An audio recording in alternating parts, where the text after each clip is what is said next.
being tripped. Are now live. We are now live. So yeah. I'm not wearing my makeup.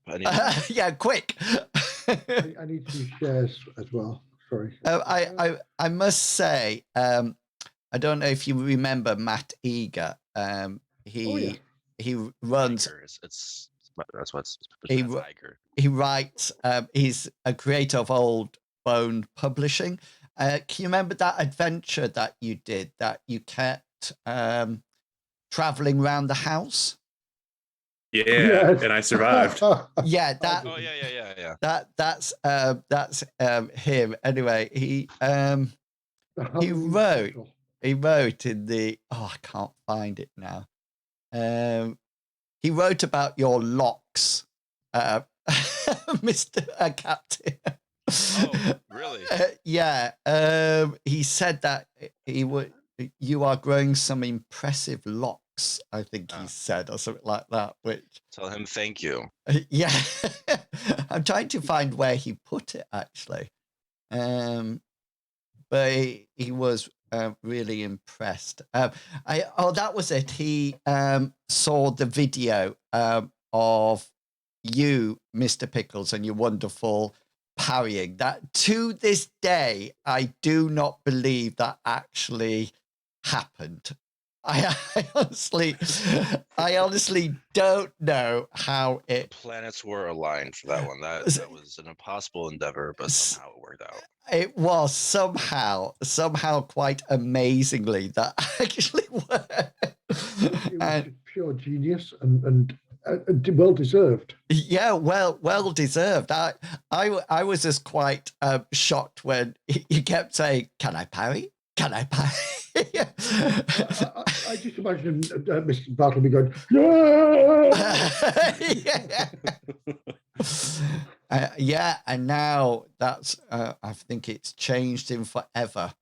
You know, it'd be funny because next time you actually try it, it might not be as successful.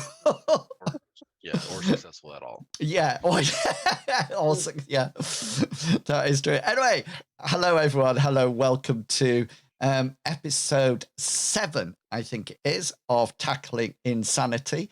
The players are hopefully coming to the end of a long and very involved adventure where Cyrus is seeking out and maybe possibly destroying his arch nemesis, the person that he actually brought into the order and cultured and nurtured her, Melanie. But before I give you a quick rundown of what's happened so far, I'll allow the players an opportunity to say who they are and who they will be playing tonight. And as always, we go across to the parrying disarming. Mr. Pickles. Yes, I'm Mr. Pickles, and I play the fighter of our group here. No, I'm kidding. I play Bartleby, who is a theist. Mate, I can change it to Hengist if you wish. I'm Bartleby Fumus is actually sort of our weakest or most fragile member of the team. He's our theist, and through his goddess, the light moon goddess Amriel, he's able to help the party by bringing down healing, putting bodies back together, making it so people are not diseased or poisoned. He can give a lot of energy, reducing the effects of fatigue on people, which is important in the faith, being able to worship the moon at its fullest. Bartleby also has quite a few knowledge skills. He has knowledge about the history of the lands, about monsters and folklore like that. He knows a little bit about poisons because he's trying to get better with his healing abilities to identify exactly what somebody's overdosing on. Cyrus. Looking at no one. Bartleby did have some luck last session, as you guys have already heard a few times. Amriel guides him in trying to stop people from injuring him, I guess now. And with that, I'm going to pass the microphone on to our sorcerer, who's going to say bad things about me. Hey everybody, I'm Captain Kangaroo. I am been playing Cyrus alias tonight. He's the real spellcaster tonight. He's the one that's pretty much there to parry and cast spells whenever. I don't have to have some magical ability to roll the perfect dice just to be useful. So he's also right now he's pretty much perfectly in line as the center point of this specific adventure, because it's pretty much seems like a personal objective for him, being that he has to go against the person that is somehow his rival, but at the same time is completely his number one fan, of course, or lover. who's just obsessed with him to the point that she constantly harasses him, like pretty much like the rival from what was Ash Ketchum's rival. Who was that? From Pokemon? I don't remember. Oh no, wait, that's Yeah. SpongeBob. Oh, well, you guys know what I'm talking about. Essentially, it's just like it's like the rival, but always somehow just magically shows up to everything, like their stalker. So that's essentially Mel in this case. In this case, I'm the stalker now because she went a little bit too far. From there, I'm going to pass the mic over to Medevac, our nice little hunter. Right, thank you, Cap. Hi, everybody. I am Medevac, and I play Hadric Khan. He is the nomad from this side of Odess. He's from the northern steppes. He is the group's go-to tracker, forager, hunter. He does like to use a spear and a scimitar, and he does like to throw that spear. Although last week he said he wouldn't, but he did. He was tricked. He did. He used to be very afraid of magic, but now he's become more, I won't say attuned, but more relaxed with magic, because he's seen it happen so often and in a positive way. And that does have a big effect. Also, he is trying to commune with various, well, the main thing is his totem, his jaguar tooth, that he's been able to empathically talk to. He also likes to go into trances on a night time, and that's good. Sounds like some nightclub.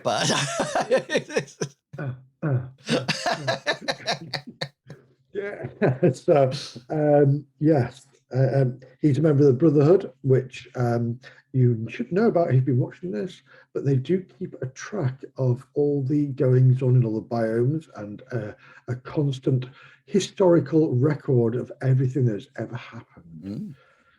Very good that. I'm going to ramble for a bit, but I'm not. So I'm going to pass on to Ulrich. Our fourth member. Yeah, and I think, do you call yourself the guardian of the dryads or protector? Oh, I am. No, No, I don't. I am a friend of the dryads. Yeah, that's it. Friend of the dryads, to the southwest of Lindo, right. near Irwood.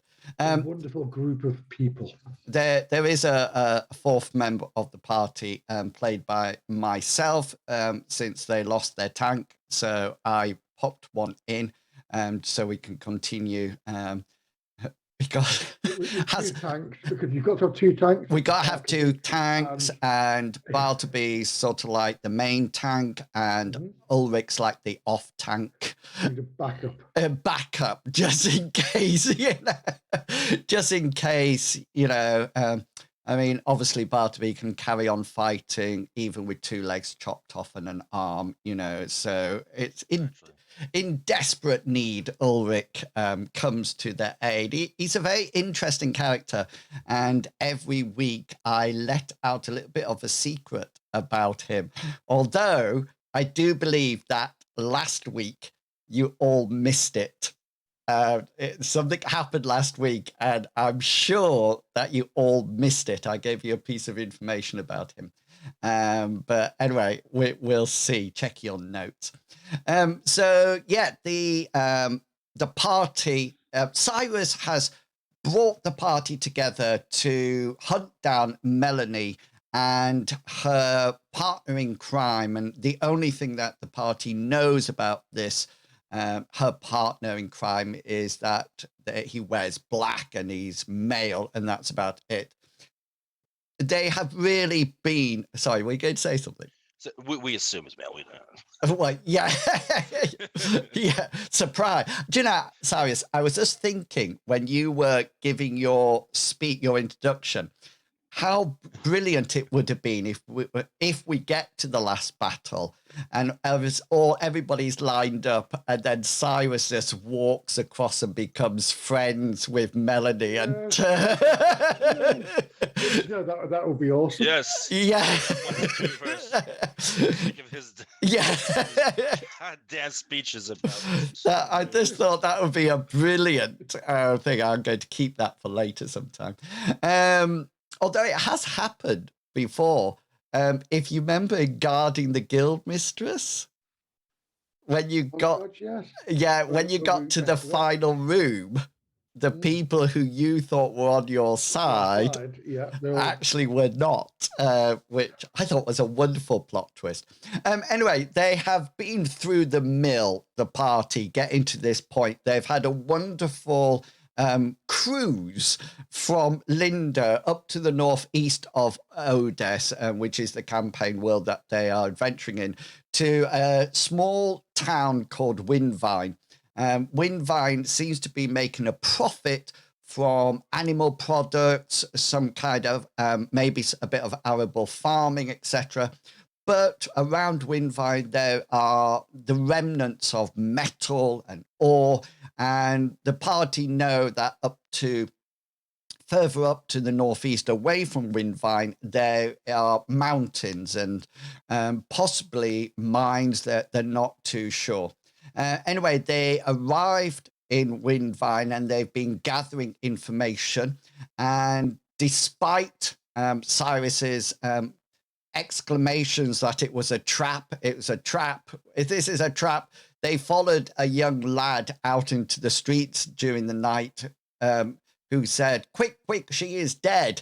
And they all sort of like piled out and they got ambushed by some ruffians. There was a brilliant combat that preceded that. We had Bartleby doing his amazing parrying and disarming, Cyrus wielding his glaive with deadly efficiency, Hazra throwing spears and coming up and really whacking people with his scimitar.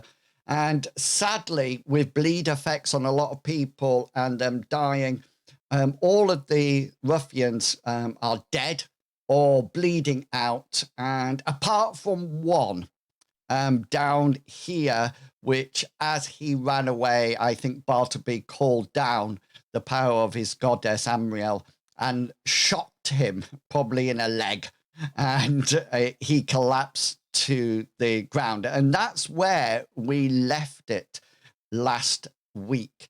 And we're going to pick it up straight from there. Just to remind you that if you would like to support your favorite player or character, then you can do so by going along to Streamloots and purchasing a chest. And in that chest will be some cards, and you can give those cards to your favorite player or character to ensure that they survive to the end of the adventure. You can give them extra luck, change their scores, or, you know, just give them a divine blessing. So yeah, by all means, go over and check that out. Okay, then let's start straight away, and we'll start exactly where we left off. So your luck points are reinstated, but magic points and devotion pool are not. So wherever they were last time, then they are reduced. Hazra, you've just finished off the guy round the corner. Ulrich is finishing off the people in the one that's in front of him.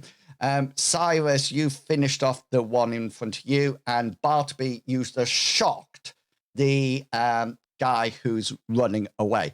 And yeah, so we'll go straight into it. Bartleby, we'll start with you since you're shocking.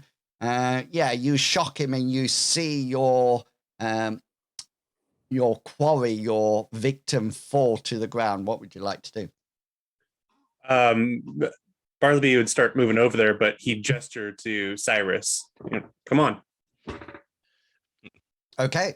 Stop giggling to yourself. Come on, Cyrus. I just like that. Everyone is like, Cyrus is the one that's probably gonna find joy out of this one. Come on, go. So you, I go pounce on the guy for him, and try to make sure he stays down, and maybe I'll bust out whatever small amount of rope I have to. yeah. So he sort of like can't move at the moment. His legs, he's got a very severe dead leg. Ulrich can see this happening, and calls for you, Hazra, and sort of like it says something like, "Hazra, I think we have a live one." Like that. What would you like to do, Hazra? Right, refresh my memory. The bandit I threw my spear at and impaled pulled it out, didn't he? Yes. Yeah. It's your spear's down on the floor. Yeah, so I'll recover that while looking over my shoulder and saying, let us keep him. We need to question him and find out where Melanie is. Yeah, so you can head on round, and as you pass Ulrich, he's doing his usual kneeling over the bodies, saying those strange words that you're very familiar about him saying, and doing various gesticulations, etc. And you come round, and Cyrus and Bartleby is up with the stun guard. Ulrich sort of like mentions that he will check the bodies and see if there's anything worth not taking, but any information, as well as checking out the general area. I'm going to take off the dead people, just so it's a little bit clearer. And yeah, so you three are around this tied up guard, ruffian, if that's what you would like to do. Would you like to tie him up? Oh yes. Time up.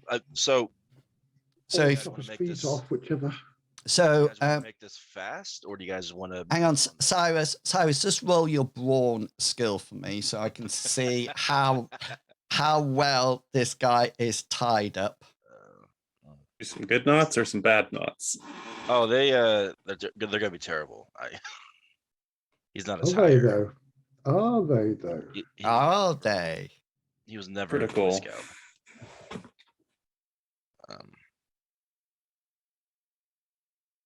The tension. So No standard. My fingers are hurting now. Yes, they are. Yeah. Yeah, so you don't know. As you come round Hazra, you notice that Cyrus is trying to tie a bit of rope or string round, and he's not doing a very good job of it. He hasn't got, it's obvious that he hasn't tied people up for a long time, and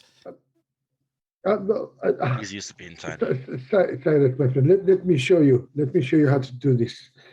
And I will reach down and I'll grab the rope and I'll thread it over both wrists, then through the middle, so it's nice and tight. And then I'm going to fumble a roll. Yes, please. Go for it. Oh no! Yeah, that's a good one. Yeah. 38. Yeah. So you sort of like make sure he's tied up, and he is conscious.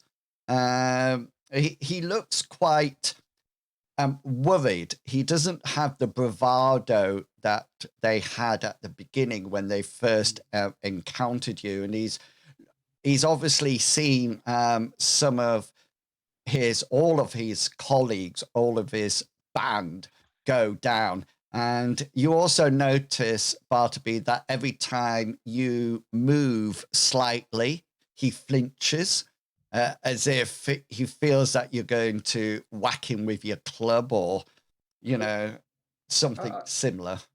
I'd like to heighten this by saying to Cyrus, Cyrus, my friend, let us leave so the master can have his way with this man. This is when Bartleby heal him. And I will. I'll Probably just feed step him too. back, just giving a little bit of distance between me and him. Let's approach this in good guard, terrible guard. All right, and we'll see if we can get it out of him. No, first thing, we should probably not do an interrogation in the middle of the street. It feels like that would be a bad move. We do have a shed we can go to. That's what I was thinking. Go to the No.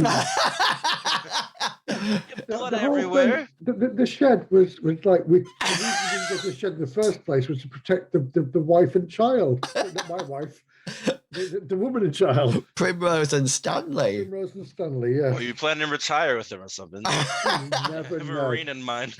never close a door. Mummy, Hazra's brought a friend back with him. He's tied him up in the shed. Here's your new manservant. We're playing doctor. Don't knock. You can't. This is To be fair, Doctor. Azra will look and say, we've just had a fight here and nobody has come. What if Bartleby wants to speak to this man with great force, who else is going to come? Nobody cares.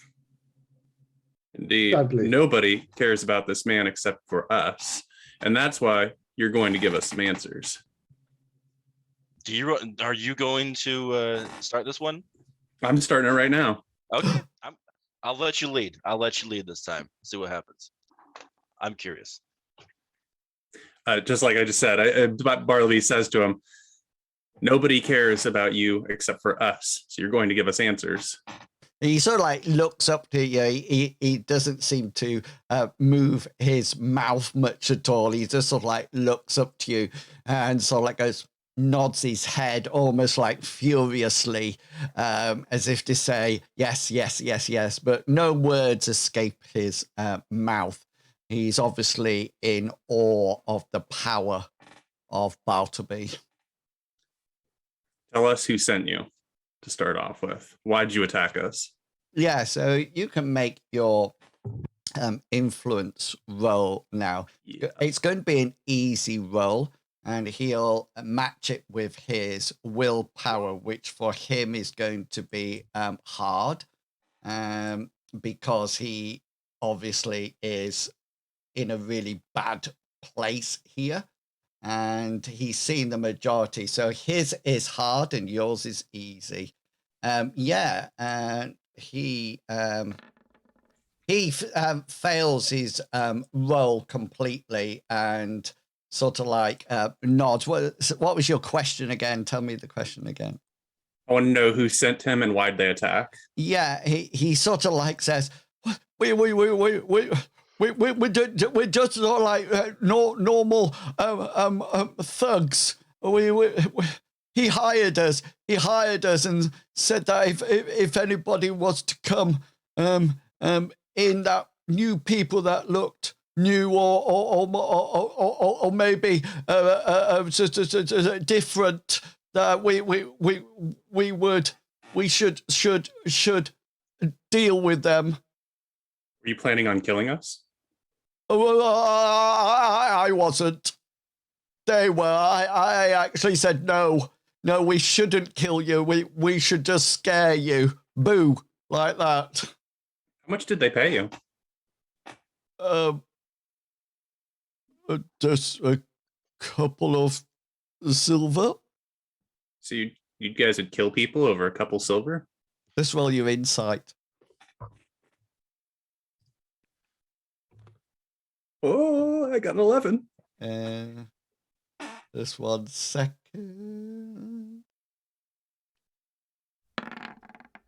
Ooh. Oh, I'm just failing every single roll at the moment. Real likes me. I'm saving them up for the final battle. That's That's Which is what in 2 sessions and not tonight. you can tell that he's lying. It definitely wasn't 2 pieces of silver. Okay. Where did he meet you to pay you a couple silver to kill people? In the tavern. He met you in the tavern Yeah, to pay you to kill people yeah. in this town? Well, we don't have anywhere else to go. There's no sexy nightlife in Windvine, you know. Well, yeah, that's becoming very, very apparent. So you just met him there. This is where I bust out my this is where I bust out my Batman impression. Like, where is he? But you're really short, so Yeah.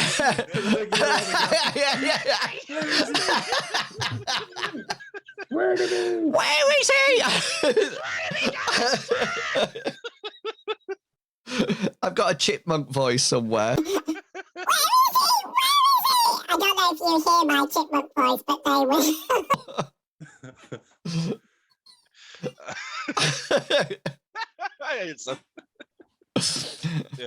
Yeah. So what are you doing, Cyrus? Are you picking him up or what? No. I'm gonna cuff him, by the neck. Where is he? Yeah. Okay then. So the person he's all like, oh,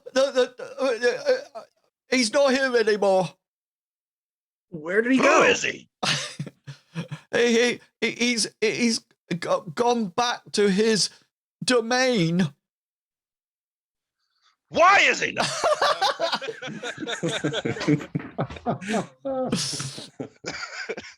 I think Cyrus needs to do an influence check now, Oh, cool. Oh, good. just to Yeah. see whether or not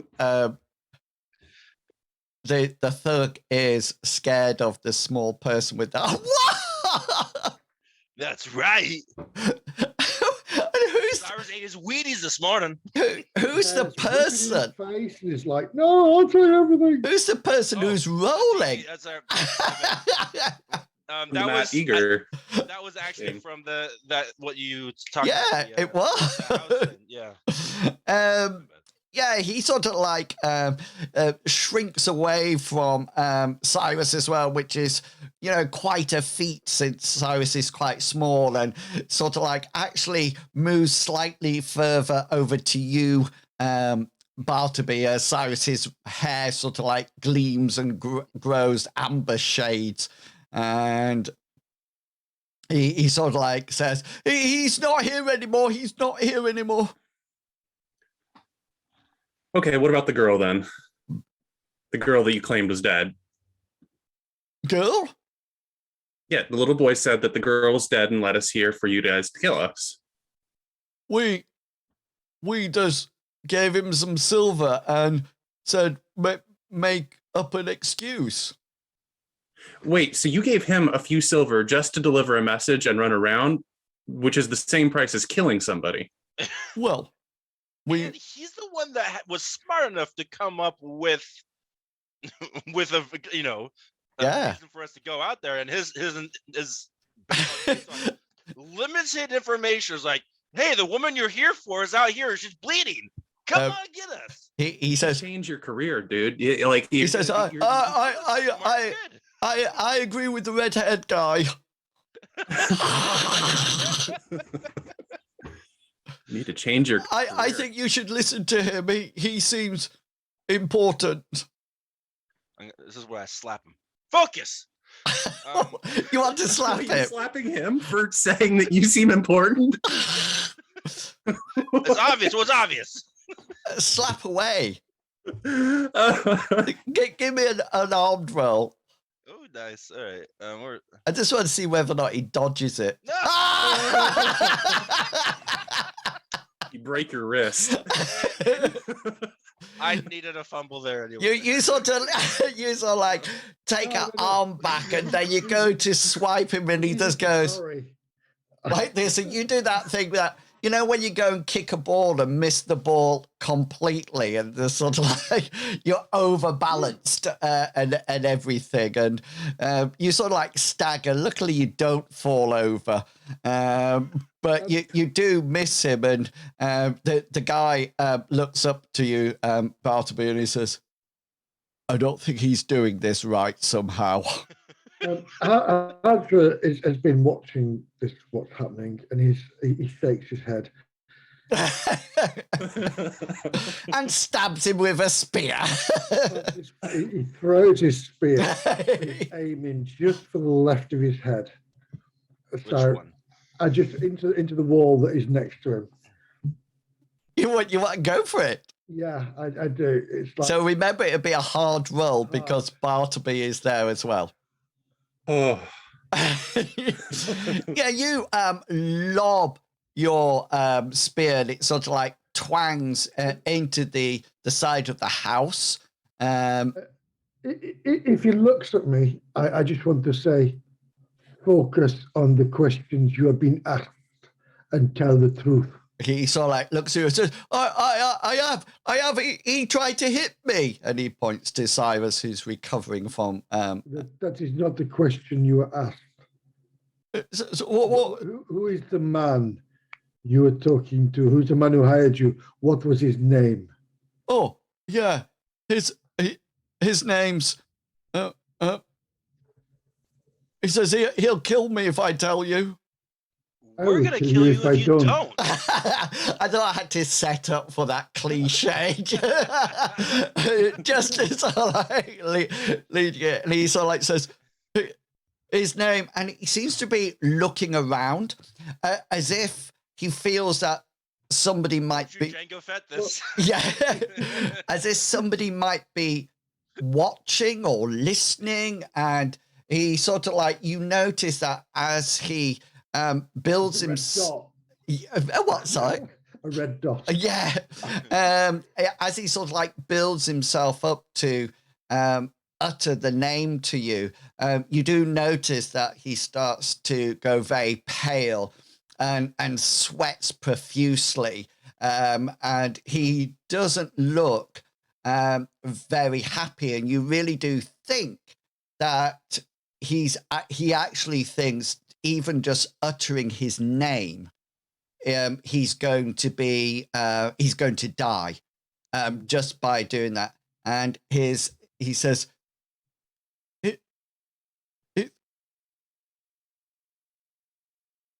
Sane is his name. Sane. As in Sane. Yeah. Is he sane? That's In not the who I membrane? thought. Yeah. Is his sanity in the membrane? To be fair, my friend, that is not the name I was expecting. No. Believe me, he is not what you expect.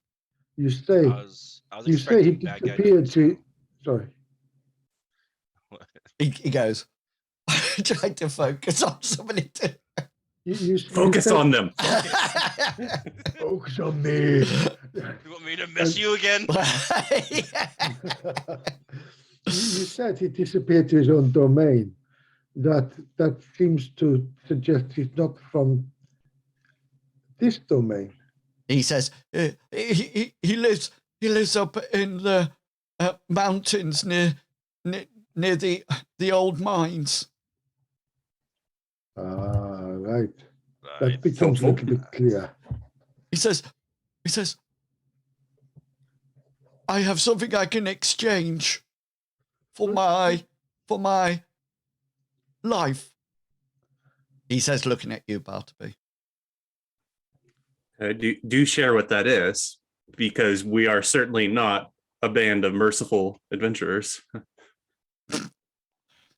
He sort of like says, I have a map. Well, no, we had lots of maps and lots of silver too. Because he killed a lot of people, right? No, I lied before. He gave us quite a lot of silver.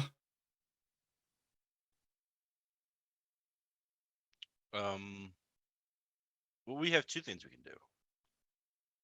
One, give us the maps. Two, we'll let you live on one condition. If you go back and tell them you succeeded.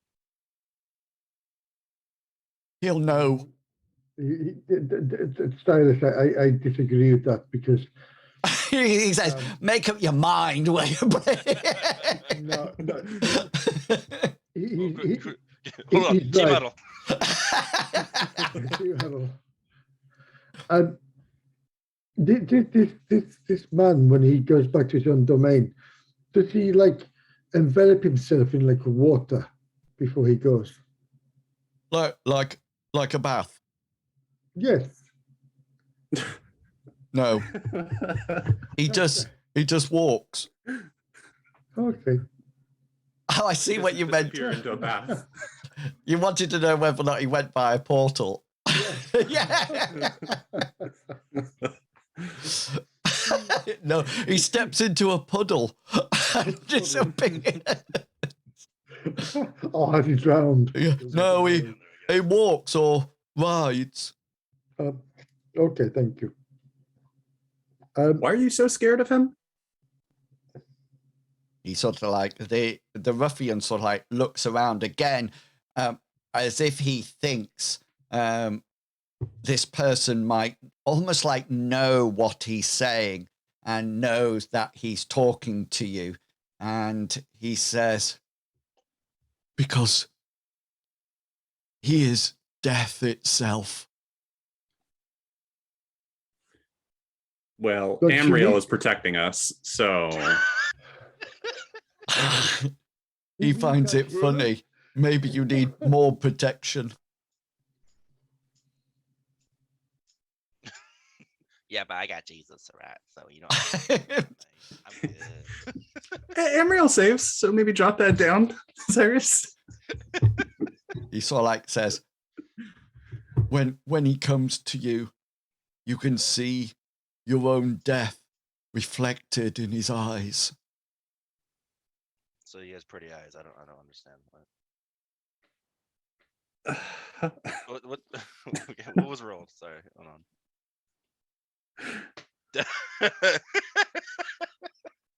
So you can't hear well. Oh, okay. I can hear my own death. All right. Anyway, Hey, He says, I can take you to our house. what? I That thought sounds like a this- trap. Yeah, that's. We've already But- been trapped. Yeah, once yeah. in the He last- smiles and says, well, you know, second time's a charm. yeah. He says, If you go back at to the house, scene, though, at the house, I have the maps and the silver. We do need the maps. maps. I don't care about the silver. It's not our house. Whose house? No, stop. Sane Kid's house? bought it for us. He bought you a house in this. Don't you live in this town already? No, Where are you from? Are you from Lindo or? Lindo. Yeah, well, if you're not from this town, then where did you come from? We came from the northwest from here. Oh, so not. We came with Sane. We're not his disciples or followers or anything like that. We're not worthy to be that. He has others who are more powerful and more, able to serve. We're just the nobodies in his cult. Yeah, that makes sense. So he has like other followers, like a girl in a red coat. He brought the girl back. Yeah. So you do know about the girl. He About a book. he came back with her. He just came up to us and said, she was just there. She had a hood up, and he was holding her arm, and he gave us our orders. Then he just escorted her out, and they left him and his disciples and the girl. Okay. Hmm. I'm gonna probably whisper to Bartleby at this point. Well, You're gonna lean over him to listen to or whisper in my ear. you know, you have to lean down. Oh yeah, that's right. Hazard just picks Cyrus it up, puts him to his ear. Yeah. Yeah. Right, so we know at this point then if he has followers, this death guy, maybe it is magic. I don't know. But the biggest thing, you know, now that we're knowing that he has followers, she's one of them at this point. What are our chances just the 3 or 4 of us are going to be able to take down this, I don't know, cult? 3 or 4 of us. First off, there's 4 of us plus Amriel, so I think we're going to have a good time here. We're going to be able to crush evil. For Hazra is a fearless protector of all that's good. You are a destroyer of evil, and I am a conduit of the goddess herself. And Ulrich has a very nice axe. Destroyer of everything I don't like, but yeah. Ulrich joins in the conversation. He's keeping an eye out forward, and he sort of like says to you, Cyrus, he says, if you think that this is beyond your powers, then we really should retreat. If you cannot match her or him, then maybe there needs to be a more powerful sorcerer to do so. And this is where my head matches the color of my hair, and I just get enraged. And steam starts physically coming out of my ears. Should we send for your mentor? Not my mentor, he's an idiot.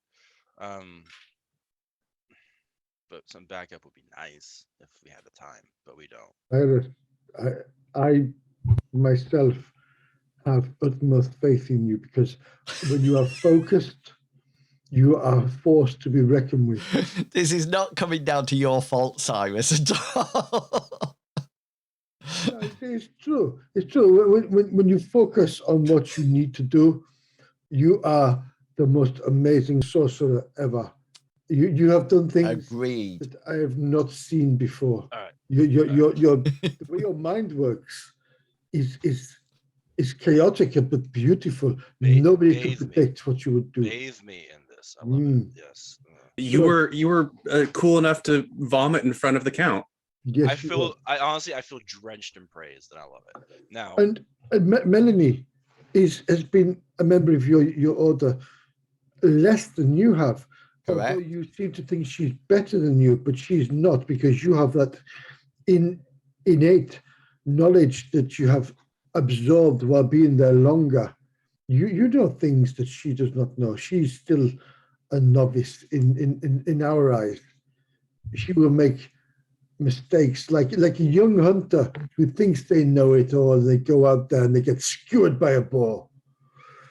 So you will do well, my friend. wait. I'll meet you when you've finished. All right. So the one thing that we need to do in order to make this successful is they obviously have a trap set up for us. If we're going to the lion's den, the lion very much knows his own den. So the best thing to do is to create our own trap to counteract it. The one idea I have,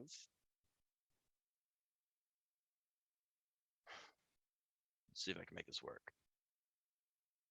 Okay, here's one idea. Tell me if it's too outlandish. And I'm making sure the guy next to us can't hear us. So if I have to step away a bit. Okay, make sure that's of that.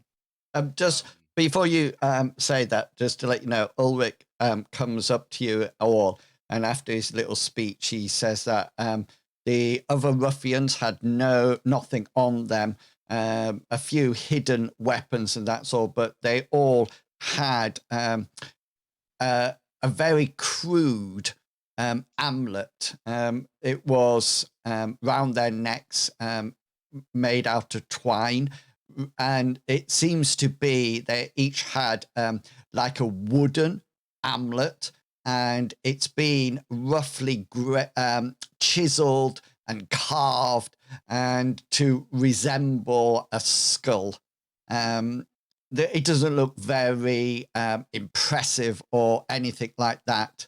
And you sort of like have a glance over at the one that you've captured, and he also appears to have something round his neck and tucked down underneath his tunic. Just out of character for a moment. When Hengist met his sister for the first time after she disappeared, and we're in that cultist chamber, didn't they have skulls? Or am I completely wrong by thinking that? I'm not sure, but it's a good idea, but it's not connected. I can tell you that. Yeah. Yeah. But leave Hengist and his sister. Well, on that vein, I'll again, Hazra will approach Cyrus and say that's a wonderful idea, Cyrus. Bartleby and myself have dealt with cultists before, and if this man has gone into the mountains, surely there will be a den there with maybe caves and caverns where they do their worship. Perhaps that's what I think personally. But your ideas are fantastic, sir. Whatever you think is brilliant. Well, I want you to hear it first, right? So as we all know, I have the ability to switch my conscious to another body. Now, if I approach this with, I have, say, 2 of you captured, one of you can pretend to be dead, I don't care, and I come as this person, that we captured, right? And if I switch bodies with him and have me capture as well, but him in my body tied up, I can say, hey, I captured these guys, but at the same time, of course, being actually him, I can cut us loose at the right time and go in for the attack when they're not expecting it. It might be too obvious. I don't know. But no, that would be wonderful. But first, we need to know where they are. But he's going to show us, obviously, right? He has a badge. That means he probably knows what the right cave is, what the right tunnel is, things of that nature.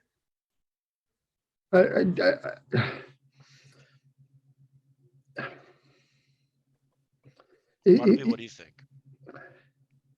I think that if they were going to pay a few silver coins to have us murdered in the streets, then they're not going to want to take us prisoner if you show up with us as prisoners. They're going to want to just execute us and say, why didn't you do that the first time? I paid you silver to kill people.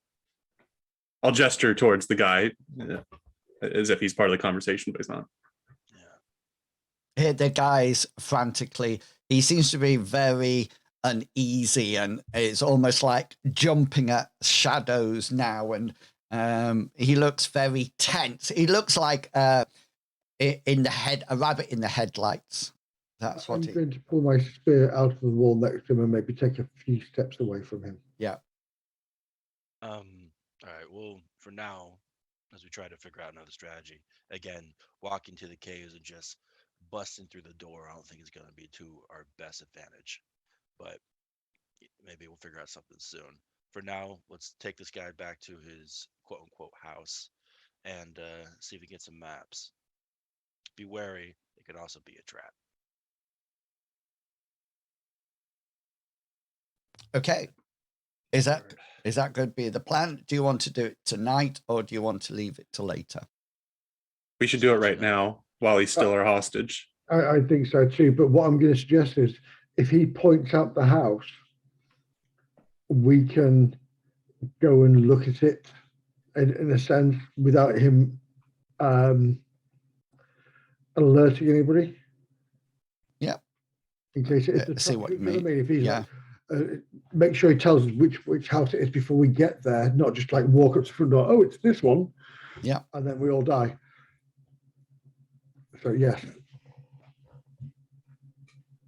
And then perhaps maybe Cyrus could do his mind swap thing on the chappie and walk him through the front door. Okay. So the idea is to head off now, and I'm assuming you're going to ask this thug, this ruffian, to lead the way. And then, did you say to point out the house? Yeah, not lead the way is a strong word. Tell us directions, left, right, and then which house it is, sort of thing. So he's going to be behind us. Got you. Yeah. But then, rather than him have the ability to run ahead if need be, but Yeah. we want to, and then say, "Oh, I can do what he suggested, which is switch bodies with him and then walk through the front door. yeah." But we need to So- tie you up first. Be cannon fodder essentially.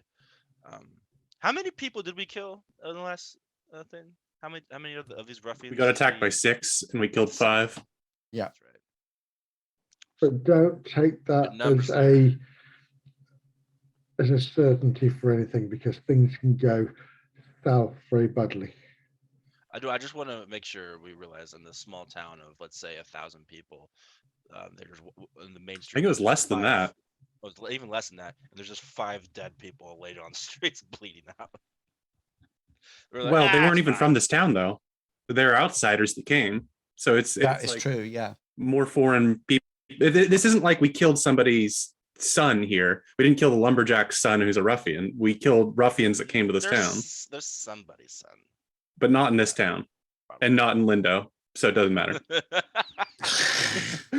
I'm kidding. Yeah, I'm what a kidding. heck of a priest. No, that's Pickles right there. I love Barnaby's nationalistic views of like, if it's not Lindo, really. Or, It doesn't. Okay. Anti-immigrants, Barnaby. Anyways, continue. So, do you wish to prep anything before you get to the house, or any spells that you had on you have now dissipated?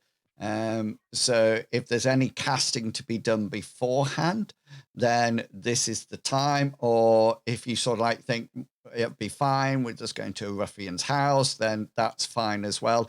I'm not saying to hint to you to cast spells. That's what I'm trying to say. But if you did want to cast spells, now would be a good time to do it. Well, to be fair, I do. That's all the spells. I would like to cast my Amriel's vision on both the amulets that have been crudely carved. Or we at least have one we think that's around his neck. Yeah. But I'd also like to use that once we're at the house so I can see if there's any active magic on the house. Okay. So we'll say that you're about 2 streets away from the house. The first thing that you notice is that the house is probably not the best term. It looks like it might have been a small shack or something like that. It doesn't look very well kept from where you are.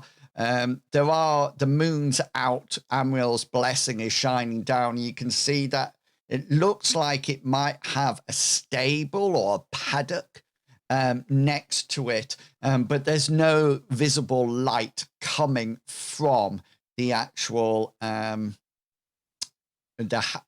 house at all. Looks like its windows have shutters up at them, and you also notice that there's a couple of holes in the roof. And roll your is that folk magic? Yes. Roll your folk magic. And I think it's rolling. I don't think it's rolling, so I'm going to hit it again. That's fine. You cast your magic. There seems to be no magic on the actual amulets at all. They just really do seem to be poorly crafted stone, wooden skulls, very poorly made. And almost like as if they're trying to imitate something else. And the shack, there is no magic at all. If anything, it is incredibly mundane. I'm gonna let the party know, of course. Yeah. I'd probably say something like, "It doesn't look like their amulets are being used for anything beyond decoration." Okay. House seems safe, or at least not drenched in dark magic. So just so, In which, yeah, go for it. in which case, I want to start tying up Cyrus. Yeah. So Yeah. just so we get a bit of perspective in it. So I'm just going to draw some squares to sort of like border things off. So if we sort of like say that what we've got here, that's going to be the shack. This where you are at now, that's the edge of the town, and beyond the shack is like just wilderness. Just so you know, it's on the north side of Windvine, so it's furthest away from the harbour as it possibly can get, and it really does look like it's the last house, or it might not have even been a house in its day. It might have just been like a shed. The paddock that I talked about beforehand comes off this side like that, and the door is here.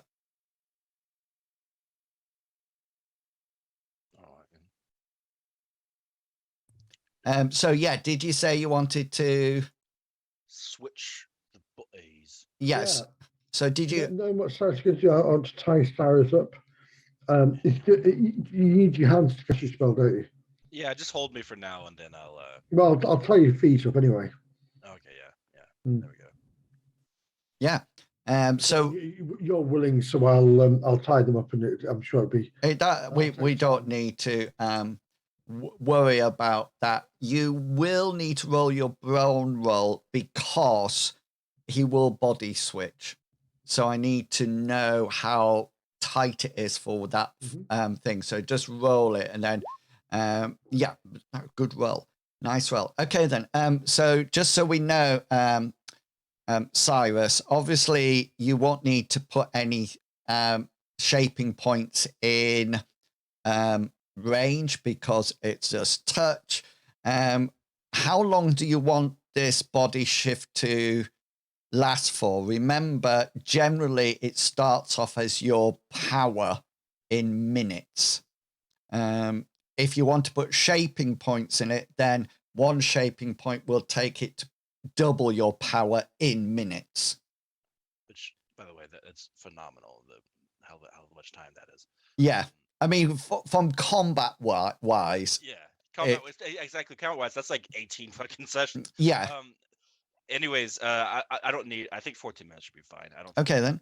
And the only other thing that you need to decide on is what magnitude you're going to cast it out. And remember, the magnitude is how strong the spell is to be dispelled. So I think, who has neutralized magic? I have dismiss magic. Neutralize is what sorcerers have. Yeah, so your dismiss magic is cast as a magnitude of 11. 11. Bam. So that would dismiss any magic of magnitude 11 or lower. So, for example, you would have to put in 10 shaping points just to get a magnitude of 11. Actually, do I even have that many shaping points? I think I only have 8 shaping points. Yeah. Well, what's your skill? Shaping 73, so 8. Yeah, you'll have 8 then. Yeah. And what's your invocation? 68. So intensity is up to 7. Yeah.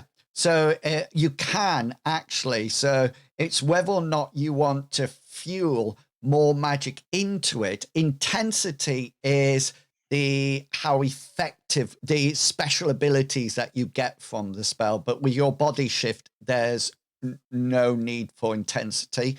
So it's whether or not you want to fuel it with shaping points to make it more robust against neutralizing it. So, for example, if you went into here as the thug and a sorcerer cast neutralize magic on you at a magnitude of 10, then if your spell is magnitude of 1, it would swap your bodies back immediately. How long would it take to do shaping points to do a magnitude of 7? So it would take you 6 shaping points. Okay. And it's one turn plus 1 turn per everything that you change.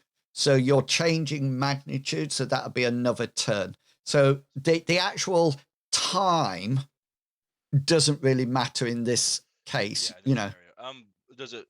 I try. This is the one thing I'm always confused on. Does it affect the amount of magic points I use? No. Okay, it was just 1 magic point. Yeah. Okay. And it's 1 magic point plus 1 magic point for anything that you alter. So if you're say using if you're changing your power, your time and your magnitude, then it's 1 each. That I'm just saying that from the top of my head. I think I'm right, but I will check. But apart from that, yeah, the time is not really an issue. Every sorcerer would need to do that then. If they wanted to bring their magnitude up in combat, they would have to cast their spell, do the 1 turn, one point, and they'd have to add the magnitude for another turn and another point. Yeah. So yeah, else, like length or strength or whatever. Yeah, the range too. Range. Yeah. Yeah, and so that's the restriction of sorcery, because yes, I am right. It's 1 magic point plus 1 additional point per spell component modified.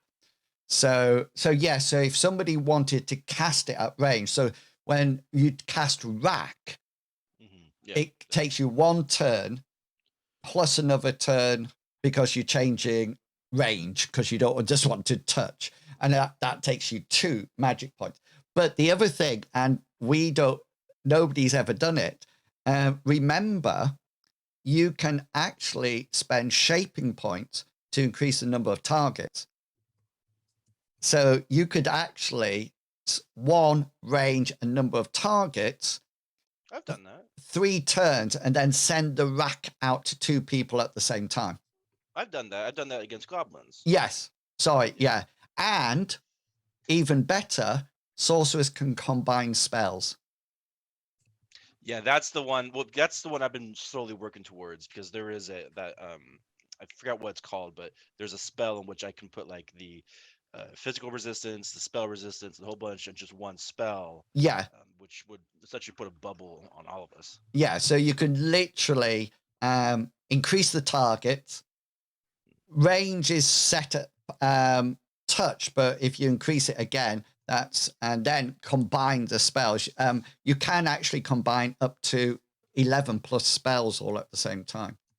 It just really drains you of both magic points, and it makes it very hard to cast the spell. Yeah. In this case, I think magnitude is the only thing I'm going to increase, because it's on this. Yeah. Okay then. Can make this a touch spell. So what he's just going for magnitude 7 then?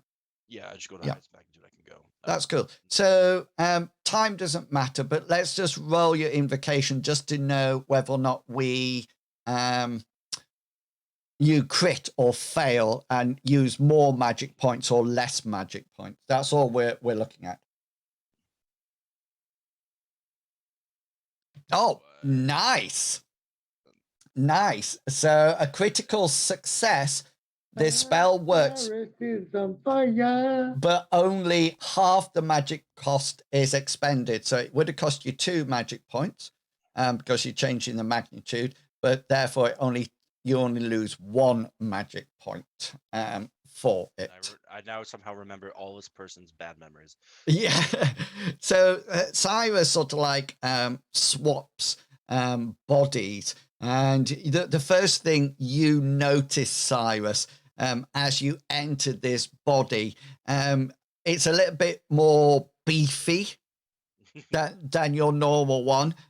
You suddenly realize what it's like to have quite strong arms and legs, and he seems to be quite healthy. You notice that you've got a couple of rotting teeth in your mouth, but apart from that, that's it. And you, of course, keep your own intelligence and everything as you go swap body. So now, Hazra, I presume you're with Cyrus's body. Yeah. I'm more interested in if Cyrus suffers from vertigo. But yeah, yeah. You trying to see if I suffer from shaken baby syndrome? He's sort of like you hear the ruffian say, "So this is what it looks like to be tall," and he's sort of like looking over people, and yeah. How's I keep my body safe? What once Hazard can see, because he's been with Cyrus and done this before with him. He will stuff a cloth in his mouth, Yeah, and then tie his hands up behind his back. Yeah. And I'll preach to this fake Cyrus, or the bandit in Cyrus' body. Talk about how Amriel is the better way, and if silver is what you want, the silver lights of the moon will fill you with. Okay. Well, let's. There's no bigger corn than the one in the sky. Let's see. Let's see whether or not this captive audience, you manage to convince this captive audience. So roll your influence, but you can augment it with your oratory. Oratory is 55, which gives me 11. I guess I didn't need to do that. Amriel gives coin. Well, it's his salvation if he wants it. Right, let's just check his willpower. Hey! You know, that would have been so good if it was a crit. And Instantly converted. He just sort of like says, "No, I don't believe what a whole load of bollocks," he says. Yeah, he sort of like you notice that it's a bit weird preaching to Cyrus.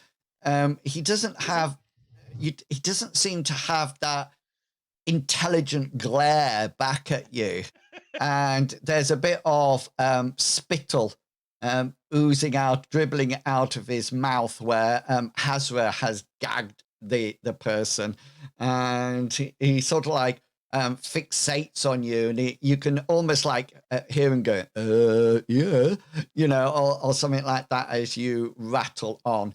So just so we know, so we'll put Bartleby next to Cyrus. This is now you, Cyrus. So I'm going to give you control over the ruffian. Okay, so you will be able to move him around once I find it.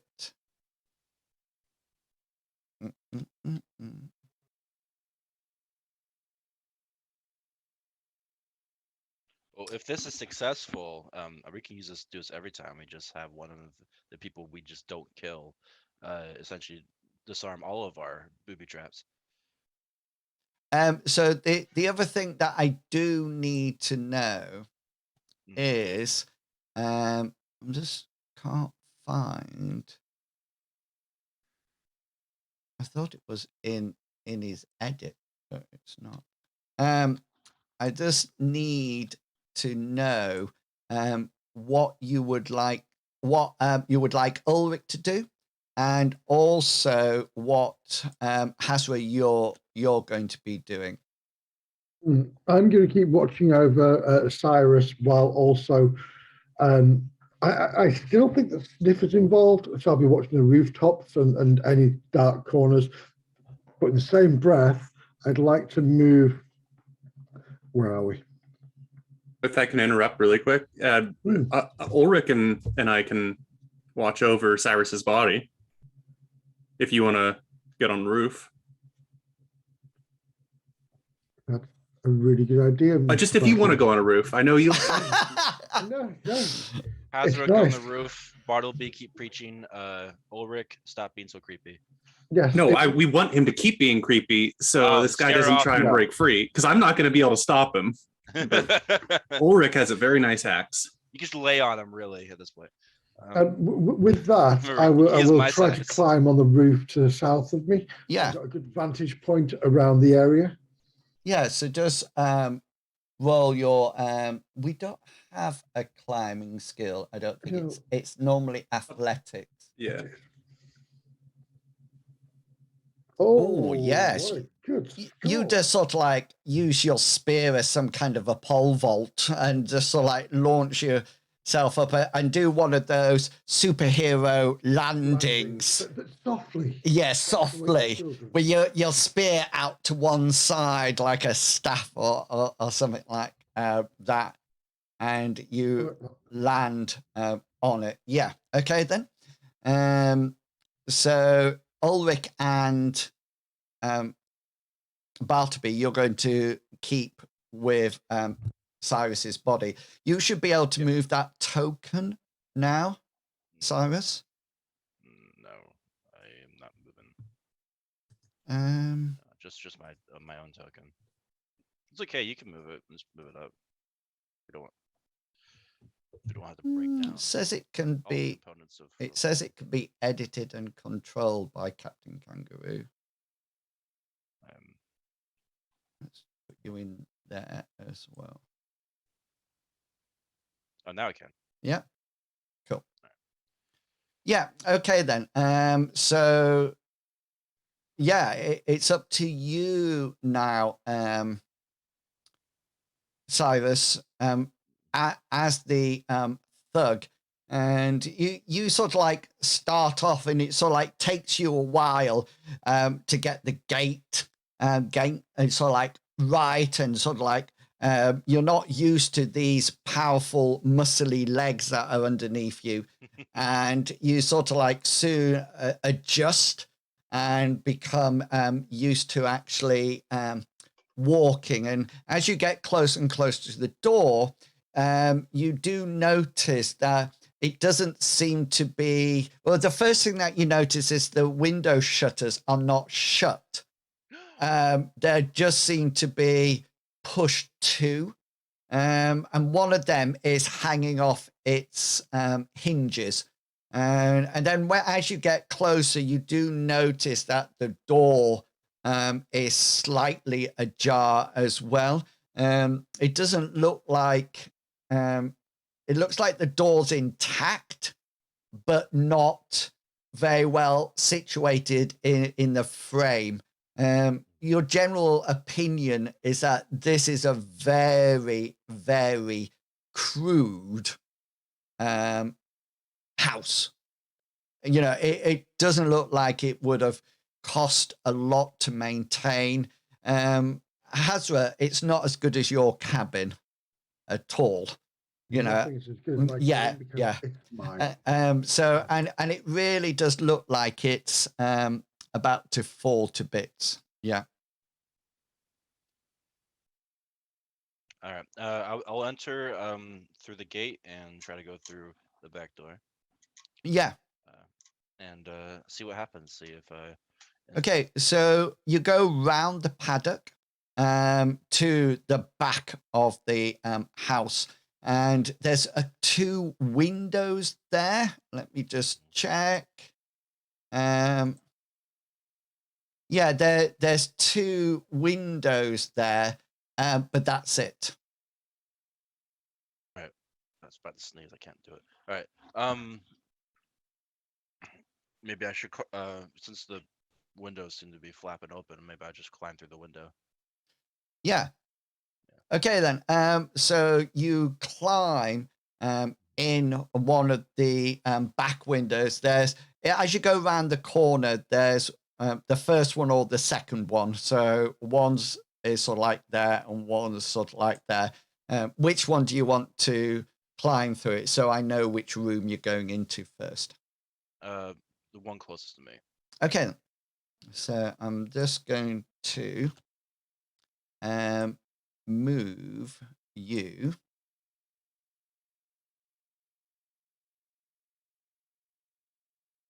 Okay, so I'm going to move you onto another screen.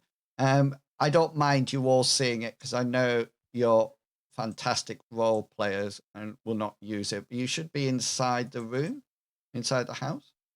Remember to note down everything and use it to our advantage. Yeah. And this is where I bust out my matches. And You notice that once you get in here, it's dark. So unless you're going to light something, or you're going to have to either really slow and feel your way through the house, or you're going to have to light something. It's completely up to you. Well, can I want to try to see if I can feel my way over to the desk here, see if I can find a candle. Okay, then. So roll your perception, because the first thing is you won't know where the furniture is because of the dark. So you can sort of like start rummaging around in here to see if you can find something. So roll your perception. Yes. So you start to rummage about in here. You now and again you bump into things or knock things. You find that the whatever was on the bed was quite damp, and you do find probably on that circular thing after 5 minutes or so, like tracing round and feeling where everything was. You find what appears to be the stump end of a candle in what is a very crude candle holder. All right. So, I mean, the candle's all waxed out, or? No, it just looks like it's very low. There's candle left, but it doesn't look like it's a full candle or anything like that. All right. I'll at that point then roll my folk magic for ignite. Yeah, and go for it.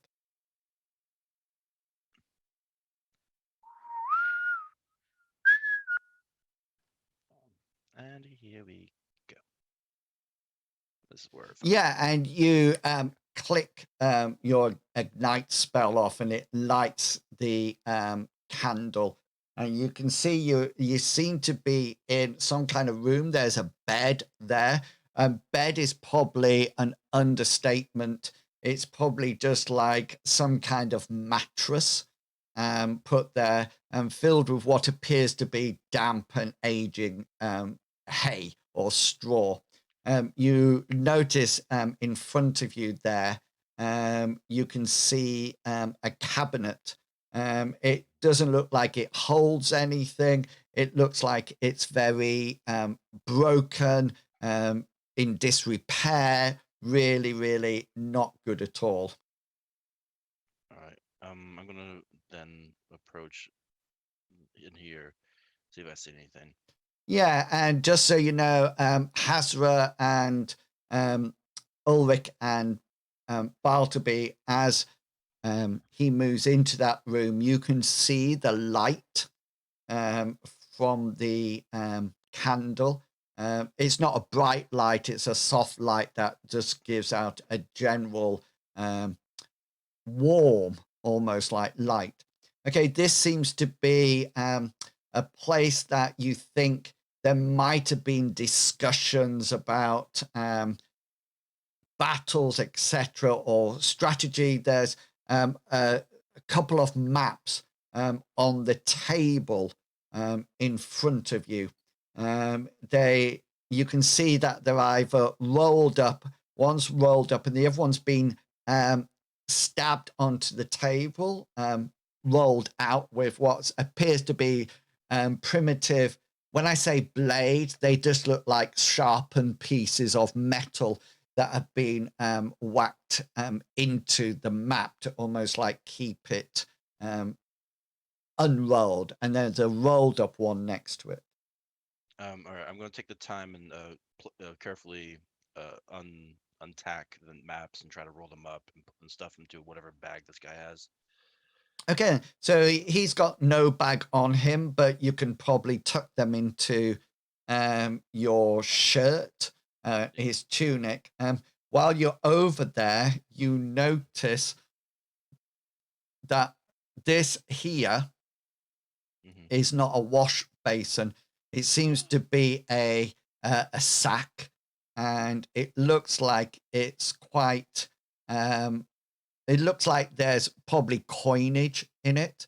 It stands about 30 centimeters in depth, and it looks like it's quite solid up to that 30 centimeters. And the bag, the top is sort of like being twisted and pushed down. What I feel like that's like the treasure that's really a trap or something. Yeah, it's probably it would correlate to what the what has been bought, the dirty money that was given. Yeah. Yeah, I'm gonna really quick focus on the maps. Do you want to take time to have a look at them, or just sort of no, like I'll just pick? grab them because I only did 14 minutes. Okay, yeah. I don't think I have enough time to go through them. Okay, so you can quickly unpeg them and roll them up and tuck them into your tunic. Is there anything else that you would? You've got time to look in the other rooms, but perhaps not search them fully. Yeah, I should just grab the coinage, right? You can grab that. Yeah, that's not a problem. I'm gonna screw it. I'm gonna grab it. Just on the just on the table next to you, there seems to be a variety of pewterware, almost like decaying, going off food. There's food on the floor. It's not, doesn't seem to be, these ruffians don't appear to be the best housekeepers at all. You can pick up that it's quite heavy. You probably think it's going to be hard to get it out the window that you came through. But the door, as you pass the door's not locked or anything. And it's actually from this side that you can see that it seemed to have had like a piece of wood that goes down, that you can lift the whole piece of wood off. The door doesn't even look like it locks, let alone close properly. No weird like screen or something's coming across that's like no. There's no mystical runes. Hit me in the head. Yeah, there's no mystical runes or anything like that. No, I was thinking more like Home Alone kind of situation. I don't know if Kevin McAllister lives here too. Yeah, yeah, no, yeah. There's a paint can waiting outside. Yeah. Do you want to check out the final room before you go? Might as well. Sure. Yeah, so you can see it seems to be very similar to the other bedroom. There's a variety of other mattresses in here. You figure it's where the ruffians would actually sleep, and in this area. And there's no sort of plus 12 in it or anything. No, nothing like that. Okay, got it.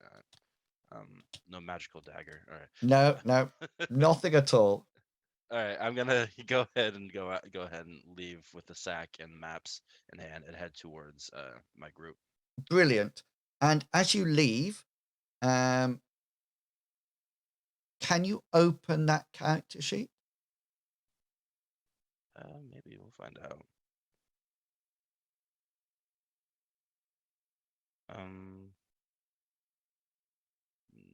Banditude. Okay, yeah. you got it open or not? I got it open. Yeah. Okay then. Could you just roll down until you see the evade skill? Ooh.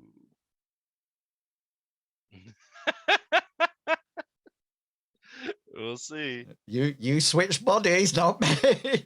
And No, that's cool. Yeah. yeah, and roll the evade skill.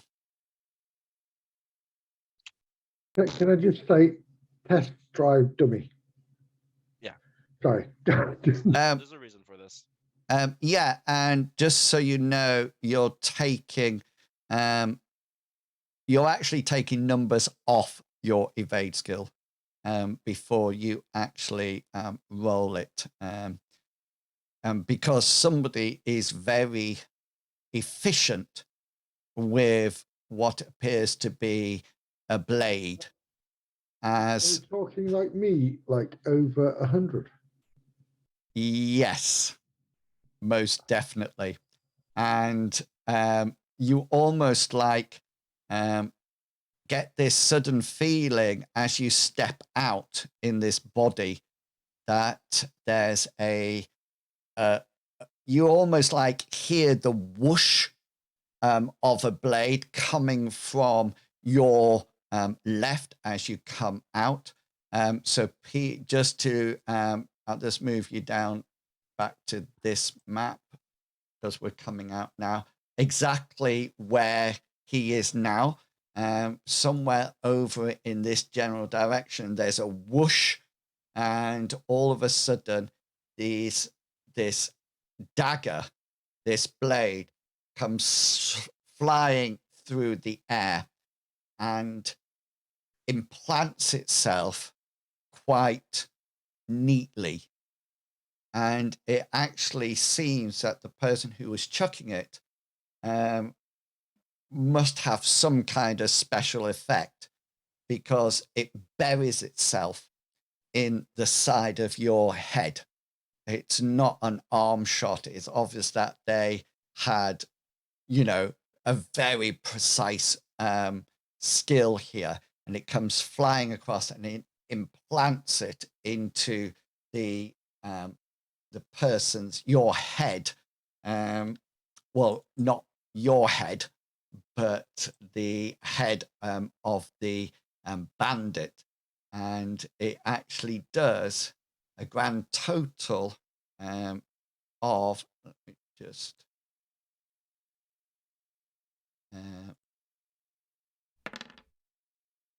so 9 points of damage to your head. Damn. All right. How much HP do I got? He doesn't have that 2 HP on his head anymore. So he's going. So it's like 6 of 6 there. So it's sort of like just roll his endurance. It had to look like a toilet roll. Yeah, very much. I think it went in an ear and straight. I'm so confident. I already exited out of his character sheet. I was that confident. Like Okay, I'll roll his endurance. Yeah. Yeah, and you people at the far side, you don't see. Will, can you use a point of luck to re-roll the bandit's endurance? Reverse it. No, I like. I'm No, okay no, with the no. story in this. It's in Will's bandit. He can do it. Yeah, I'm saving that to slightly later. Oh, no. So all you see from your position, Hazra, Bartleby, and Ulrich, is that you see the bandit walking out. He seems to have something stuck in his shirt and carrying a sack full of money. And all of a sudden, his head just sort of goes, and then he pauses for a while and just keels over onto the ground. And at that point, Cyrus, you automatically body swap. Nice. Because your host is now dead, and you swap back into yours. And that is where we'll take our break for tonight. Yes, so we will be back. Is 1:45 all right with everyone? Yeah, that's fine. 10 minutes, or do you want 10 to? No, 10 minutes is fine. I just need to use the restroom. Yep. Okay, then.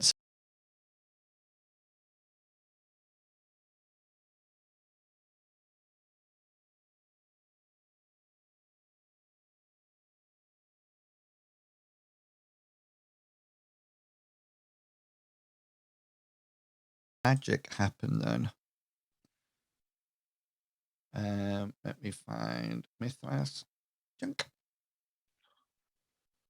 And we are back.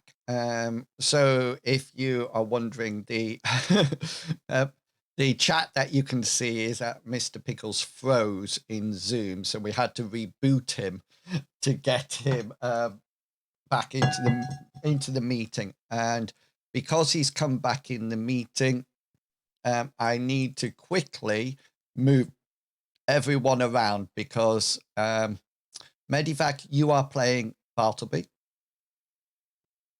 Really? Mr. Pickles, yeah, Mr. Pickles, you are playing Cyrus.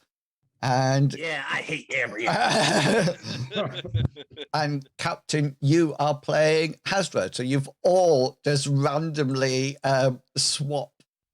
Guys, where's the booze? That should be the 100th episode of playing somebody else. I don't know how to do this, guys, but Hey, I'm that- trusting you. I'm gonna keep going. Just go through That would be really good.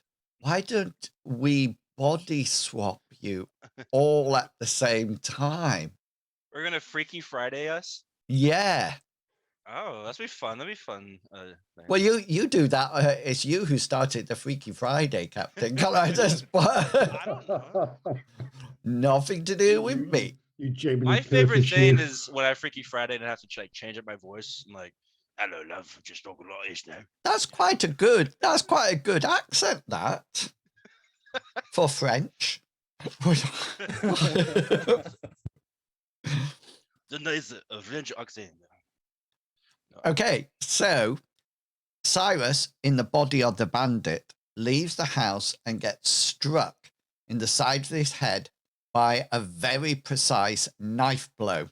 As you sort of like feel it going in and killing that body, you get transferred back into your own body. And Ulrich, Bartleby, and Hazra, you see the thug coming out with things stuffed in his tunic and carrying a bag of coins.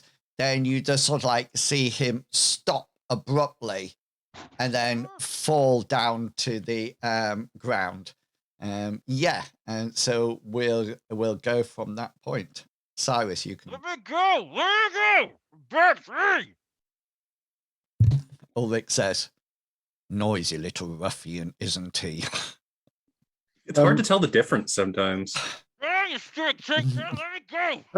Hasn't seen this before, and he's seen the ruffian go down, and now he's looking at this struggling Cyrus, and the first thing he does is Throw his spear. he's knocked him out though. Just drop his spear. Then He's pulled a gag out of his mouth. okay, so he has sort of like. But I will also say, I'll my fingers to my lips and say quietly. Do you want to sensibly climb down? No, ignore all that. I can't. I'm on a roof. I don't know whether or not you wanted, just to let you know when you get off the roof, which you could do now, that's not a problem. You have a choice.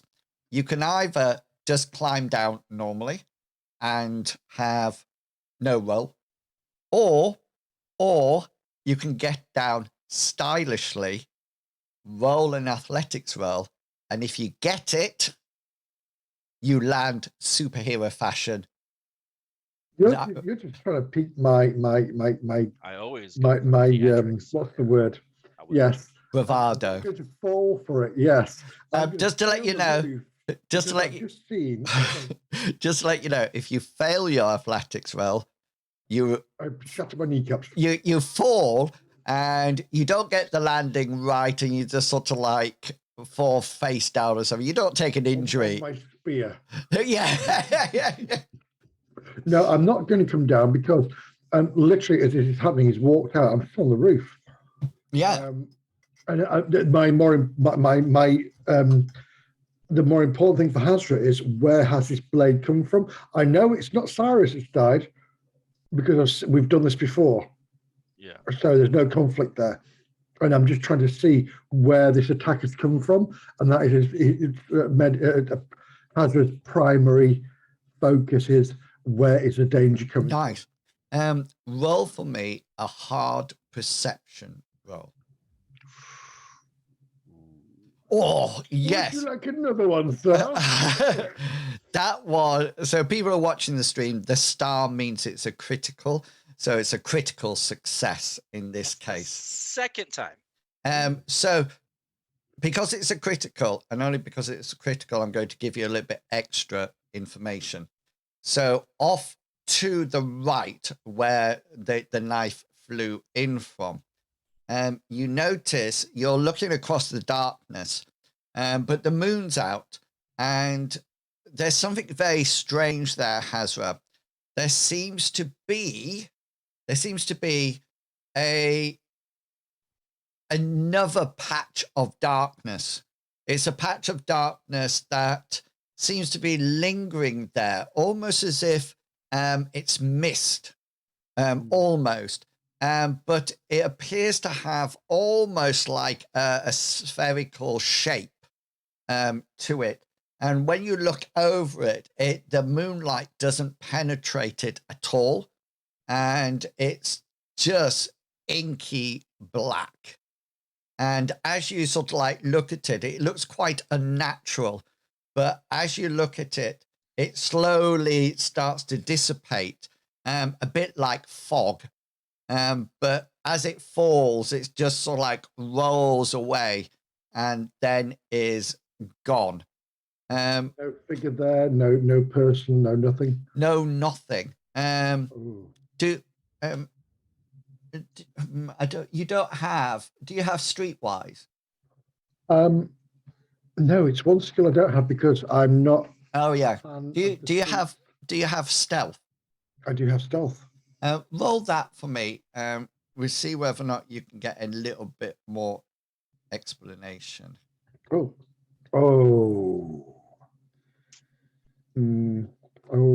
I? So people who are watching the stream, characters have the option of luck, and they have a certain number of luck points. So I'm going to look this because I've got this vision of Hazra really focusing. Okay.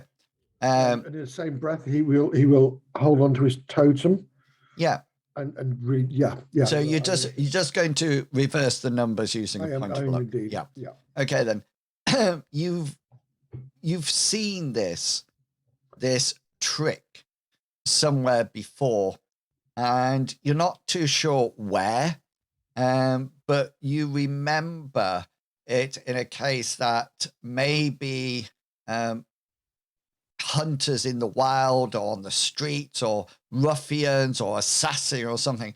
It might even be a story that you were once told when you were in your tribe, or Basil's spoken to you in the hairy hobgoblin when you've been there.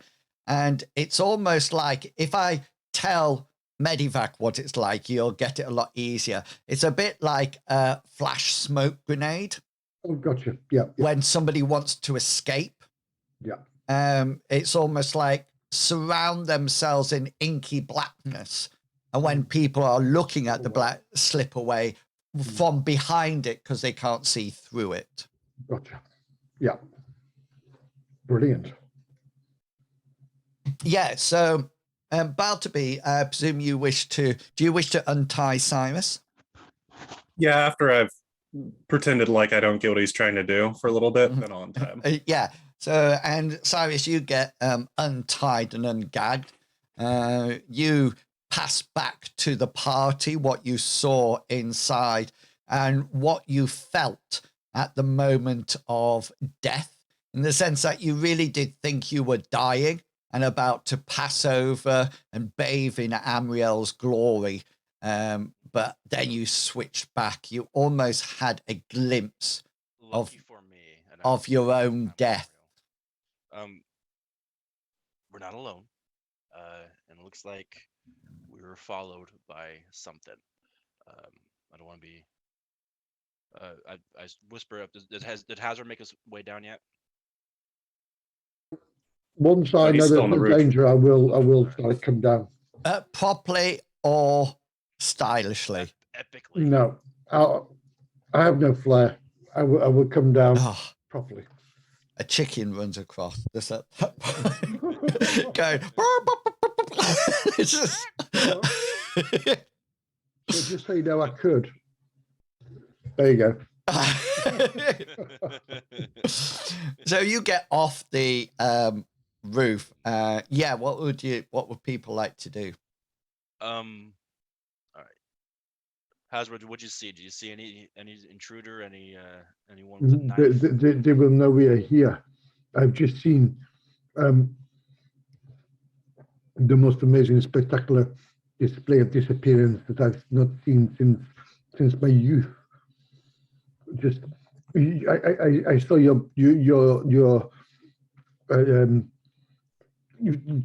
other body fall, and then this ball of smoke, of mistiness erupted, and then there was nothing. I saw nobody, and when it dissipated, when it went away, when the wind blew it away, there was nobody there.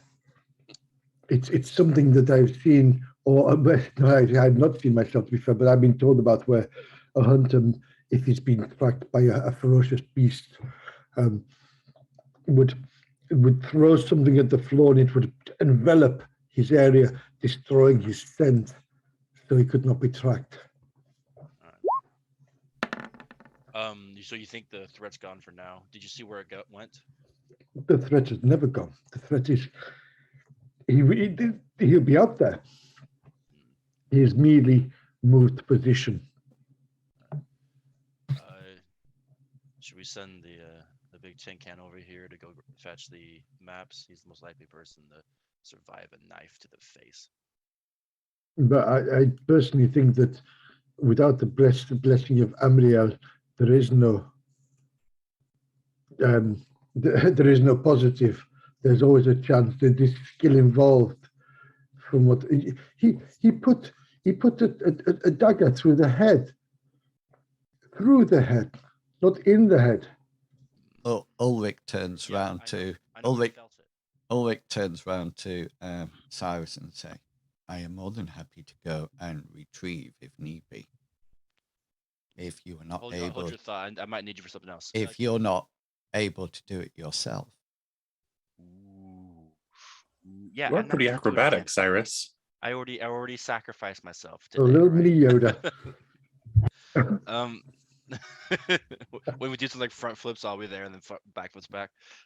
Oh yes, please. You do have acrobatics. I do. That's it. Yeah, and I'm awesome at it, and that's why I don't want to use it right now.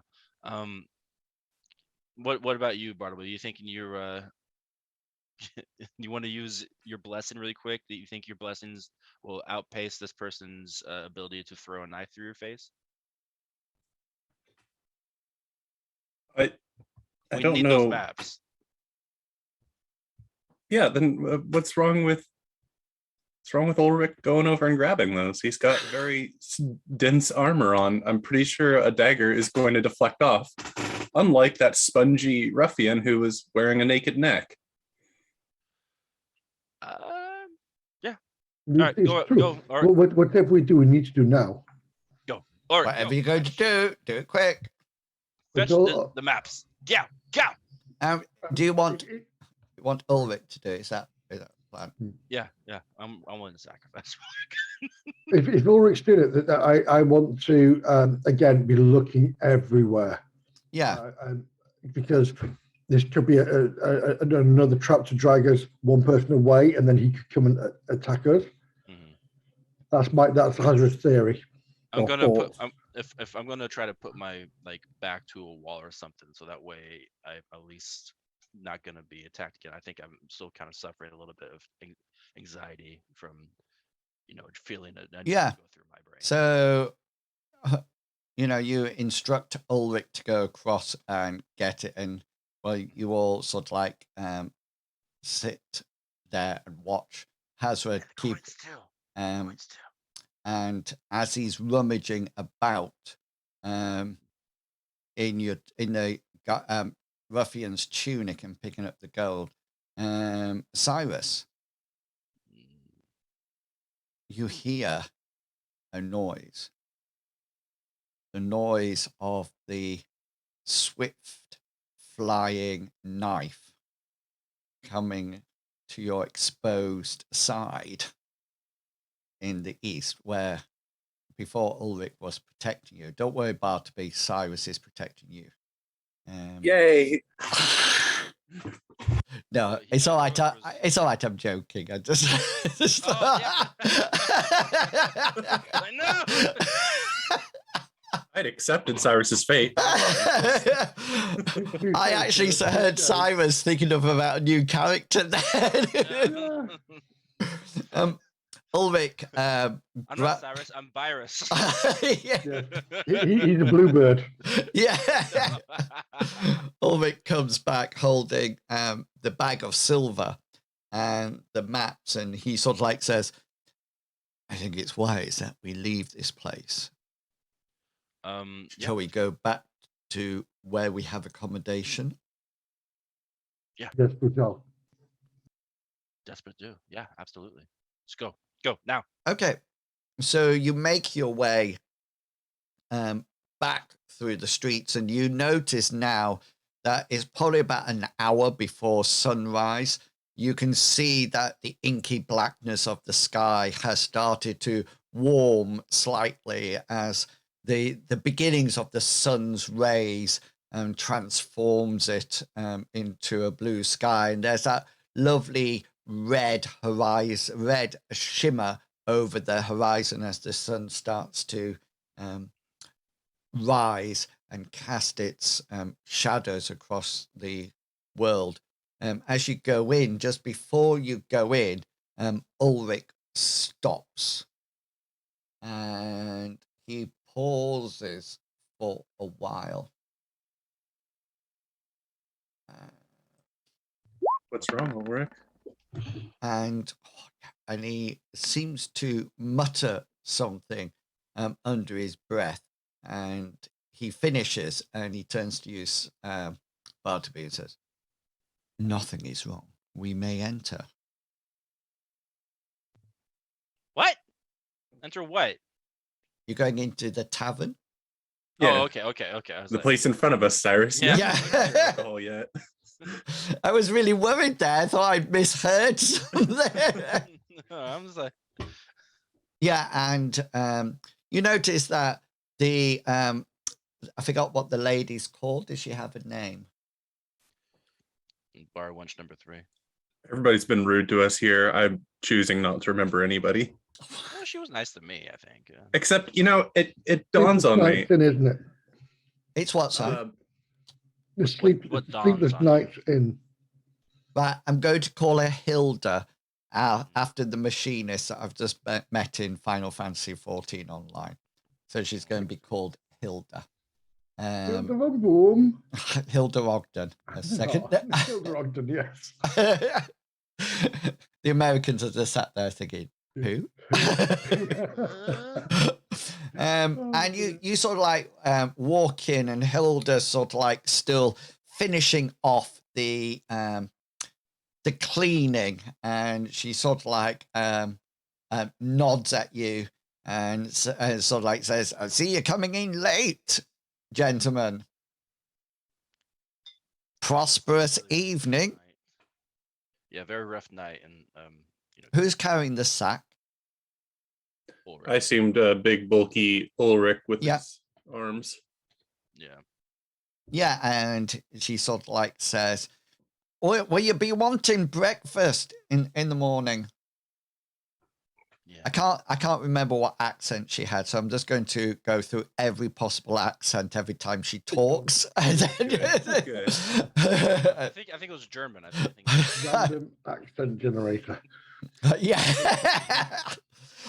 Yeah, Would you like breakfast some? would be much. Would you like some breakfast, please? Yeah, you have no idea what's coming up next. I tell you. Yeah, breakfast would be grateful. Thank you. Awesome. What time? Or would you send someone to our room or come down whenever we want to come down? Zal says I should try Ilda Ogden's accent. I don't know. I don't remember what she said. She sort of like says about 8 o'clock it will be fine, you know, and be down in the tap room, and she'll provide you with freshly made bread, cold meats, and freshly squeezed milk from the udder of her cow. Oh, good. What? That's her daughter.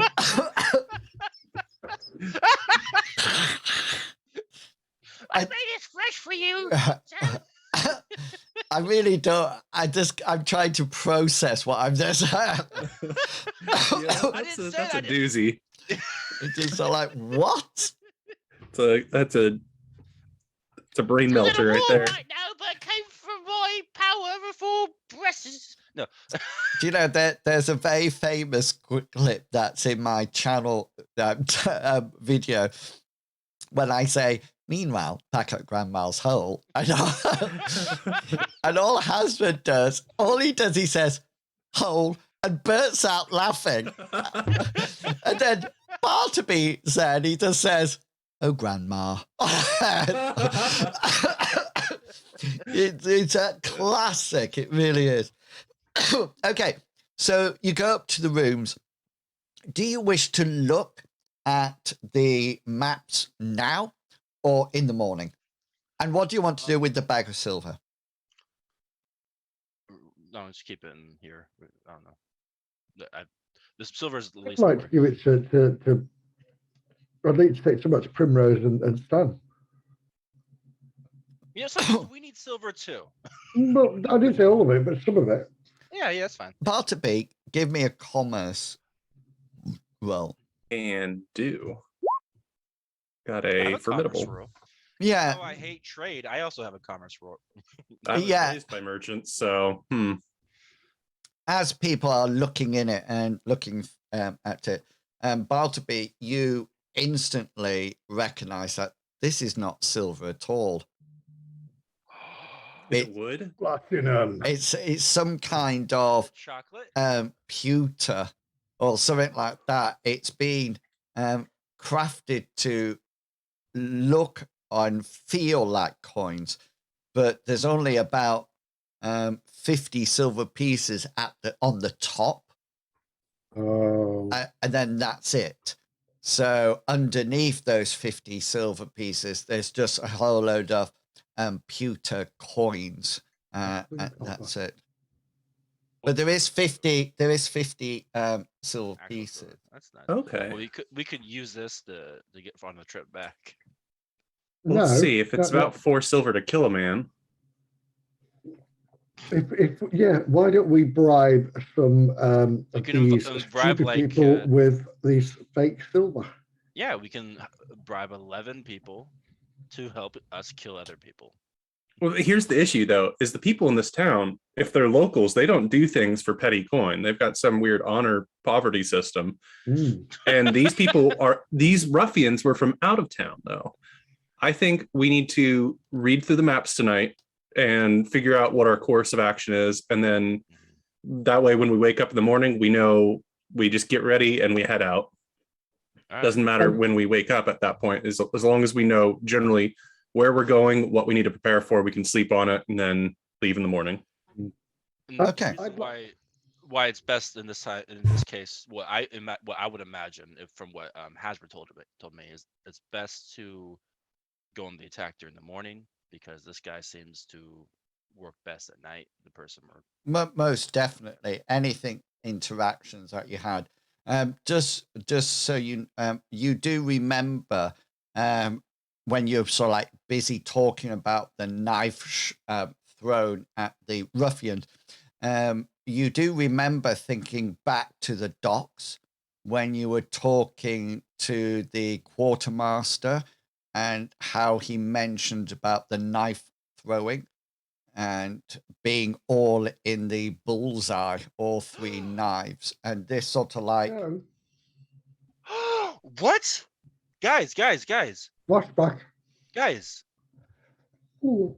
Ooh. I'm still here. Yeah. That might be the same person. Colin Cyrus. Farrell. Colin Farrell. He gets yeah. So you stretch out the maps, and there's 2 very distinct maps. So the first one seems to be almost like above ground, an above ground map, and it seems to depict what appears to be some kind of mining village or something. There seems to be a road that goes through it. I'm just going to draw it freehand for you on the right black slab, if that makes sense. Yeah. You see where I mean?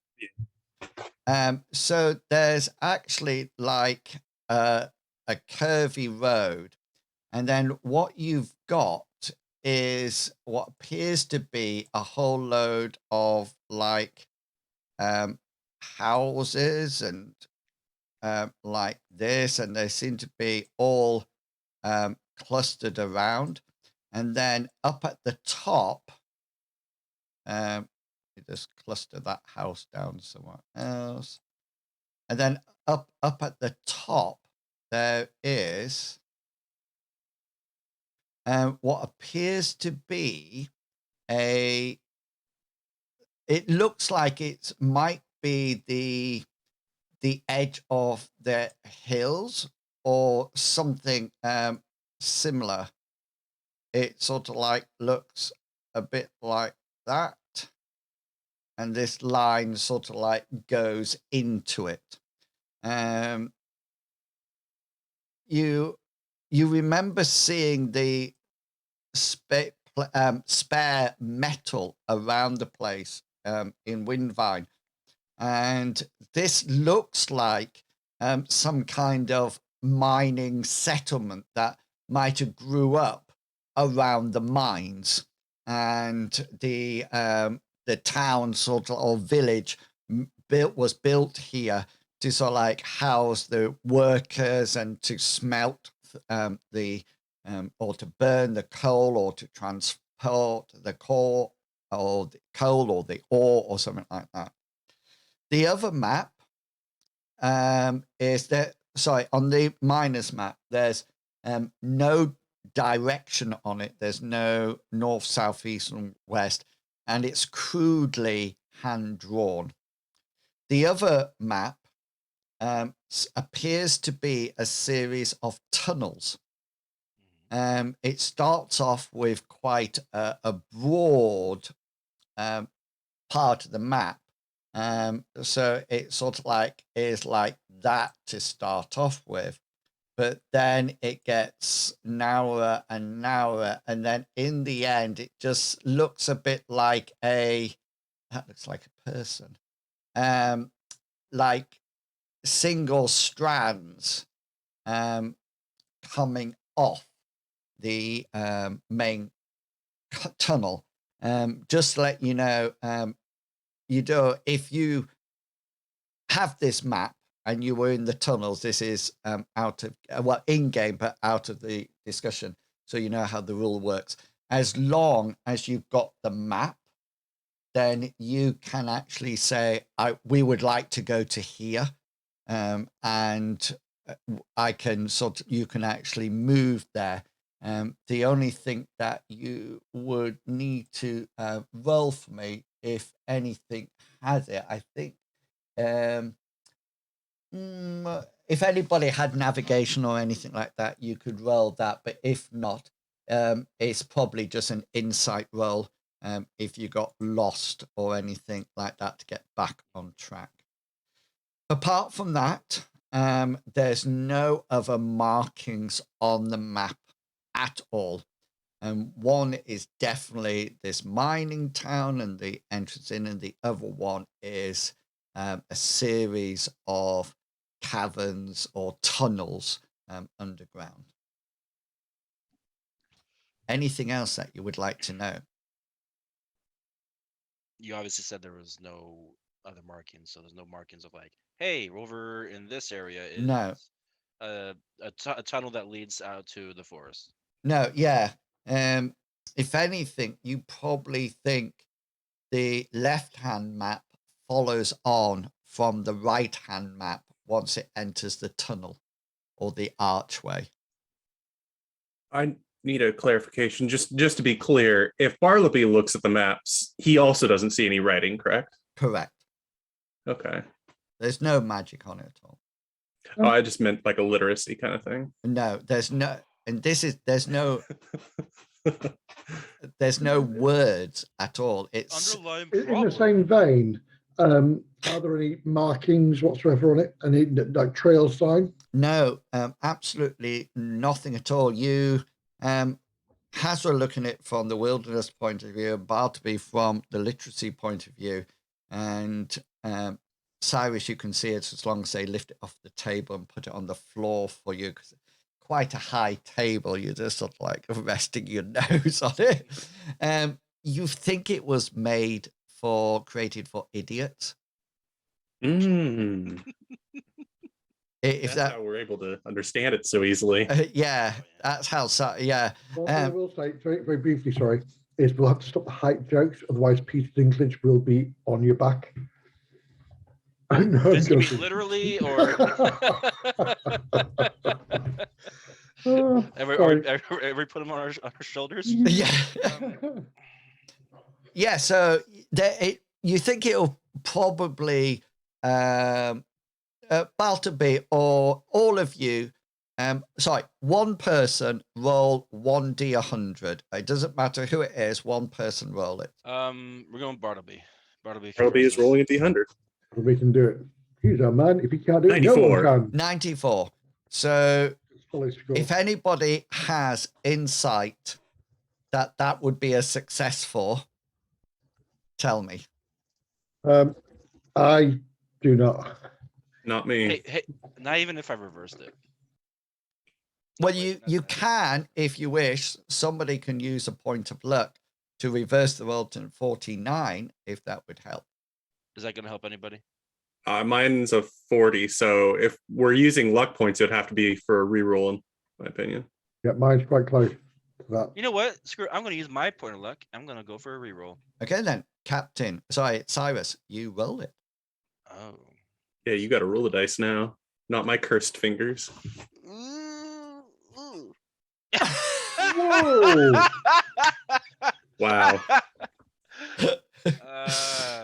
That's a golf club. Yeah. So yeah, nobody knows. The fates have aligned. Well, to be fair, if we don't know, we don't deserve to know. So Yeah, exactly. Yeah. Let's try that. Honestly, like if there's only one entrance in and out that we know of, we can just like blow up that entrance. Okay, that's one option. So it seems like there might be a mining.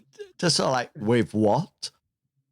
Well, he's got magical spells. I don't know all the things about his sorcery, but I'm Cyrus assuming blowing stuff up is around there. Cyrus sending his ignite spell every now and again to try to set it on fire. Using my primitive view of towns, does the first map look like it is this town? No, No. it's definitely not this town. The houses on the map are too far apart, and they seem to have no specific pattern. It just looks like they've been constructed randomly or when the need arose. Yeah, that's fine. So we need to get to this place, which is going to be the place next to the in the mountains, isn't it? Yeah. I think that we need to approach this situation as if there might be other people here, like miners already in this village. From what we we've might been told, that all of the mines have been completely evacuated at this point and have been for decades, right? There could still be people there, though. Well, Mr. Bartleby, I think we need to approach the situation like you said, as if there's a cult living in there. So I there was has just to be a thinking- reason a cult's living in a cave. You know, Well, outside of just the last cult we met lives in a cave, and these people here have these necklaces with skulls on, and he admitted they're part of a cult. He says, we have been following this man and his cult for a while now. So maybe that is where they are. Maybe they have unearthed something down there, like I think I said previously. But you know, it's this magic is beyond my ken. But going from what has happened to us before, when we were on that the other continent, with that strange, when we were captives, weren't we? We had no clothes. I remember that. I Was don't this a remember the no cult, or clothes was this some part. sort of like? But yeah, I remember but Gulliver and I had clothes on. They took my armor. Oh sure. Yeah. So that's my view. like a Is fun this is cult. going to be the base of? So resistance, but damage resistance. you can probably ask Hilda in the morning about the right-hand map, or either you can show it her, or you could ask her. Or there's also Primrose and Stanley. Well, maybe not Stanley, but Primrose might know something about the one or either of the maps. So, and of course, there's also the ship. Either of your two ships that came in, they might know something. It's up to you. You think you're suggesting people might know about this? Okay. Oh, Let's just go without asking anybody. Yeah. Maybe No, at breakfast, like Yeah. you know, Hilda. we would ask Hilda then, but the location of this map. Okay. Is there anything you want to do before you all have a well-deserved nap? Yes. I'd like to jam the door closed. My door jam. Yeah. Window. Yeah. I want to nail and board the window shut with my endless supply of timber. I'm joking. No, but keep watch. I think we should take turns on watch tonight. Okay. So we need a rest. But I do want to jam the door. Yeah. You can either jam it shut with wood and nails, or you can move something in front of it. That's not a problem. As you keep watch during the night, I do need you all to make a perception roll for your watch, if you, or as usually is the case, you all taking watch, a turn in watch. So if I you can, presume I have. Well, actually, I'd probably have the first watch here because we were out kind of late, and it's probably getting around that Yeah. point. yeah. You have midnight watch, don't you? Yeah. So if you all roll your perception. I've got eyes like a slug. A perceptive or not? Yes. So everybody's watch goes according to plan. You hear nothing apart from you, Hazra. And it's up to you what you do at this point.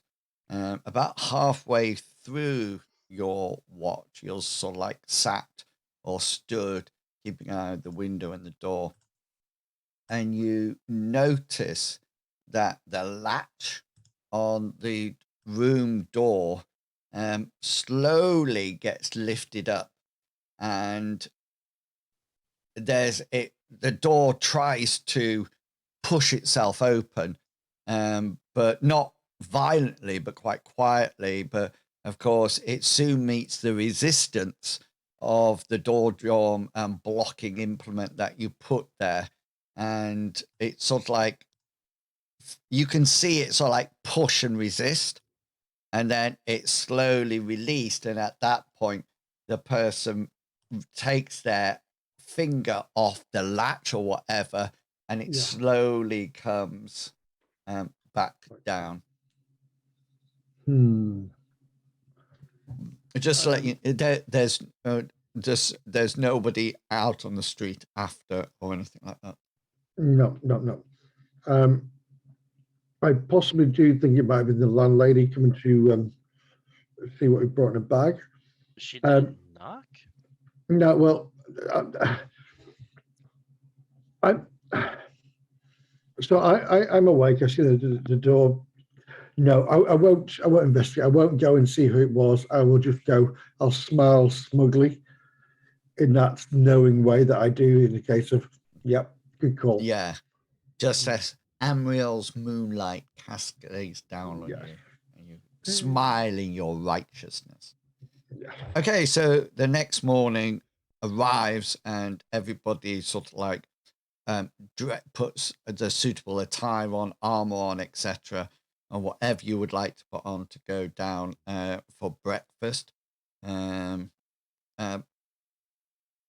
Hilda looks a little bit shocked as four of you come down, and she sort of like comes over with some bread and things like that, and some milk, etc., cold meats, and puts them down on the table.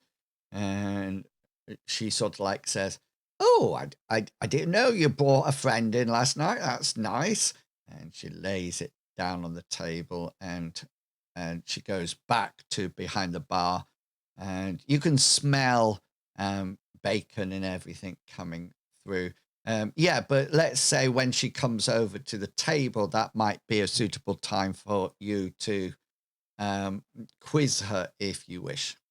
Well, my first question about that statement was, I thought she knew there was four of us. Or did Ulrich stay outside last time we came? No, Ulrich came in with you. If you remember, he paused outside. Right. And then he came in. So why is she surprised with four of us coming down? Anyway. What are you being about the other person? Say again, Si. Are you talking to Hilda? Well, yeah, we didn't have any friends show up. Yeah. And she sort of like says, "Oh, well, I just thought there was three of you last night. That was all I thought." Oh, okay, yeah. That's easy enough to do. Ulrich is, easy to overlook. And she sort of like laughs. And do you want to ask her about the map now or later on? Map now. I was going to ask, Mr. Hilda, was there anything you wanted in the night, or were you just checking the doors to make sure they were secure? Oh, she says, I would not check doors. Maybe somebody got the wrong room. Was there someone staying here last night that wasn't in our room? Was there another tenant? Well, she says, I thought there was only three of you last night, but now another one. Why? Who did you think was here? Did you not see Ulrich or one of the rest of us? She says, I can't remember seeing the one that you called Ulrich last night. I thought he came right with us. Oh. Oh. Oh. I get what I get. Well, as a player, I get what you're trying to, what you're implying. Because I don't. you did do a roll before entering. And somebody used that similar little trick when they were getting us out of the dungeon, and we all had our clothes on except Hazra. If Mr. Pickles, if you want to put in Discord in a private chat to me, not that Bartleby might know, but if you want, Bartleby definitely doesn't know it. Yeah, but if you want to type me a message, I'll say either yeah or nay. Oh, okay. So, are you going to whip the map out and start to? Yeah. All right. So, Miss Hilda. Hilda. Right. Hilda. Got it. All right. The hills, right? All right. Speaking of hills, I point out the map. I will open it out for her. Obviously, I have to do this because it's so large. Yeah, and Okay, so she sort of like looks at it and she says, "Where on earth did you get that from?" we found it in the back alley. Anyways, She says, that'd be the old mining settlement. Yeah, I haven't seen that for a long time. all right. Now, question: where is it? She says, well, it's outside the mine. She says, the clue's in the name. Mining village. I put that one together. Thank you, Confucius. But no, She slaps you on the side of the arm as if to say, joke. Whack. yeah. But ouch. Okay. Um, is that north? Well, she says it's sort of like slightly northeasterly of here. She says there's a road that leaves the town heading up there, but it probably hasn't been used for some time now. Do you know if people live in this village or not? Nah, that mining village has been deserted for years. All right. I'm surprised it probably isn't standing at all. And do you know roughly in these mines what the typical mineral they were mining for was? Oh, yeah, she says. Iron and coal, mainly, to make metals and things like. Oh, she says, and she points to the arch. That'd be the entrance to the mine there. Yeah. We actually have another map. You probably won't be be confused by it, but I pulled the other map and show her the inside of the mine. She sort of like looks at it and says, "Is that upside down?" I don't know. She sort of like turns it around. She says, "Well, it looks like a tree. Is that a tree?" Sure. I have to say, I'm not impressed with your drawing at all.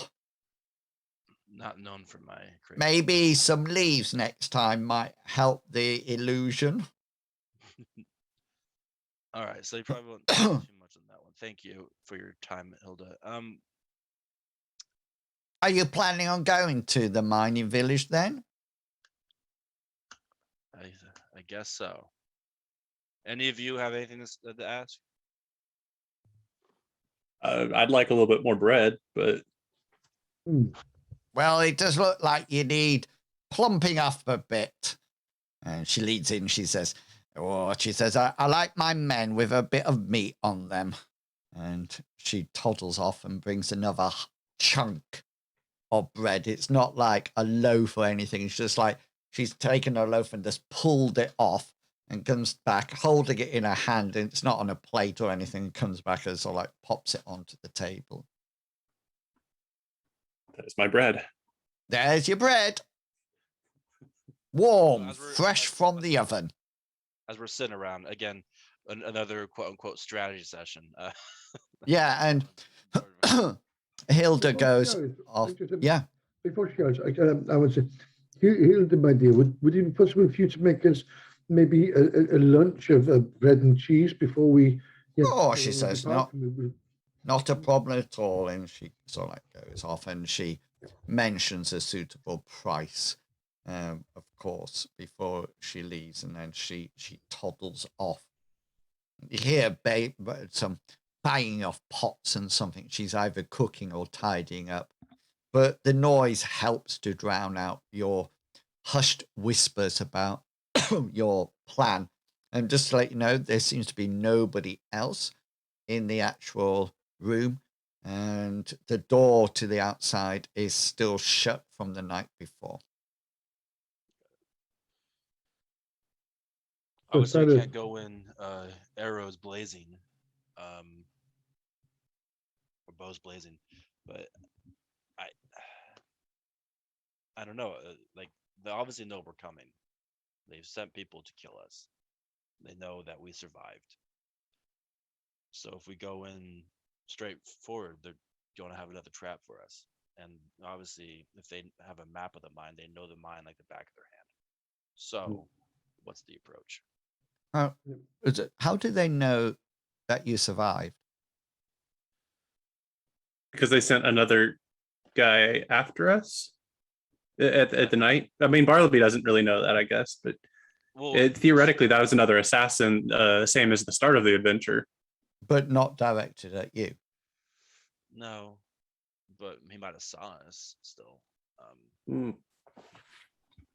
But maybe that was his way of, Perhaps they were just tidying up some cutting loose all the ends. strings, so that way there's no attach back to him. But what I would suggest is, personally, if we find this village outside the mine, but if we do not enter it and we go around, and maybe until it meets the cliff face or the rock face, and then we're coming from the side direction, I do not wish to walk through the center of this town following this path. That way is folly. Maybe a distraction of some sort too, just in case there's people staying in the mine that are not favorable to newcomers. Those houses could be filled with these cult members. They probably We are. do not know. We could get a couple hard hats and a shovel and just say that we're hard hats. like a little miner's cap. A little light on it, a pit pony. But Hi, Vic, your health and safety check. Fluorescent vests. Yeah, well, some good working boots. Or union, which we union reps. Yeah. A lanyard with our identification cards on it. Yeah. But if we go there looking like maybe we're just miners of an abandoned mine. Well, we got the invitation to work at this mine really late because the postal services got attacked by bandits, and so now we finally got here. And if they tell us to leave, a few decades later, like we're a few decades late. Well, it was our parents' invitation, but we took it. But my worry here, my friends, is that anybody who has seen us come off this ship will know us, who we are. And anybody who's from Lindo or who know Melanie will know who we are. Yeah. And we can't... So we cannot just pretend to be somebody else unless Cyrus does his tricksy things. Switchy body. Just as you're talking, there's a heavy bang on the door, and Hilda comes straight out, and she sort of like looks over at you and smiles, and goes over and lifts the bar off the door, and there's an elderly man there, and he sort of like says, "Bloody time!" And she sort of like says, "Come on, Sid, come on, sit down." And she sort of like brings Sid in, who seems to be, probably clocking into his very ancient years. And he sits down, and she brings him some food, and she says to you, and as she passes, she says, "You might want to talk to Sid there about the mines. He says he actually used to work in them." Bartleby, you're the best at talking to old people about supporting things that doesn't support their interests. Go ahead and talk to the old man. Okay. I guess I'll wait until this man has gotten whatever he came here for, if it's food or booze or what have you. Looks like breakfast. Yeah. Okay. I'll wait for him to get started, and then I'm going to make my way over there. For his breakfast. Wait till he started and then walk my way over. Yeah. So he seems to be shoveling the food into his mouth. He's got a grey beard, and he looks quite unkempt. Maybe a little bit sweet, smelly, as if he's been fermenting or maturing. And as you get close, he sort of like looks up with. He seems to be eating some kind of oatmeal, some kind of porridge, and it's sort of like dribbling down his chin, and he sort of like looks up at you and he goes, "Yeah." Oh, it's good food, isn't it? You've never seen a man eating oatmeal before. No, I just share your love for the oatmeal in this place, and I was curious if you knew That sounds how they get it so good. a bit poncy. Love for oatmeal. It does sound very poncy, doesn't it? Yeah. Maybe have a love for something else apart from oatmeal. Maybe a good buxom maid might serve you better. And he sort of like carries on shoveling this oatmeal into his mouth. And then he stops and go for it. Go for it. I do have another passion, actually. He sort of like says, "Are you still here? Do you want something?"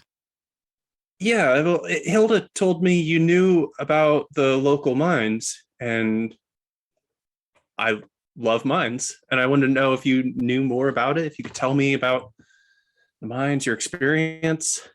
Hilda talks much rubbish and should keep her mouth shut about such things. You don't have fond feelings about the mine? Let's just say I would never step inside that mine ever again. Not even if you were paid enough. How much? I don't know. It seemed like the kind of job that helped build civilizations, getting iron and coal out and providing it for the city dwellers. Listen, mate, I don't need any of your policy mayor speech to the minions of this town. I'm prepared to tell you what I know about the mine for a suitable price. Well then, how do you feel about 20 silver? I can tell you about level 1 if you want. Level 1? Well, that's the... Are you going to give me those silver pieces or not? Oh yes, certainly. I'll get my pouch and count out the 20 silver and make it clear that there's still at least a few more coins. And he sort of like says, so the first, many people say this is just a rumor. But believe me, I've been there. This surface level is quite normal. However, as you journey to the depths below then it's a completely different case. Large caverns exist there, large enough for whole groups of people to be in.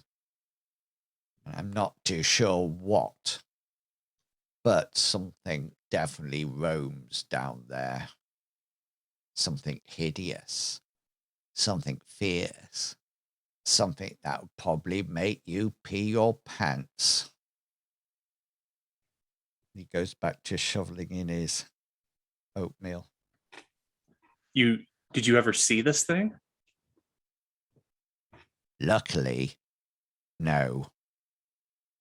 Well, how do you know it's real then? Just from other people telling you it is? From the screams and from the insanity that it caused. Insanity? They were driven mad. Mad. Their eyes grew red, full of rage. And then, in order to get something out their head, they would push and knock their head against the wall. What's the word? Pummeling? Yes. Again Pulverizing, and yeah. again and again until their skulls cracked and their brains dripped out. Yeah, that would be insanity, I guess. That does check out. Liquid brain syndrome happens a lot. So you said the first level of the cave system is very normal, though. Yeah, just carts, rail tracks. My great-great-grandfather soon got the coal and ore out of the top level. And if you ask me, they should have stopped right there before they started to dig deeper. Can we pass the map over to Bartleby, the one with the strange man-like figure? Yeah, by all means. You just And like Cynthia walk up Van- to me. No. Here.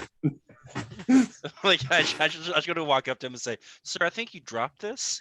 Just walk away. To Ma'am. to Bartleby. Yes. Yeah, to Bartleby. Yeah. Sir, I think you dropped this. And just walk away.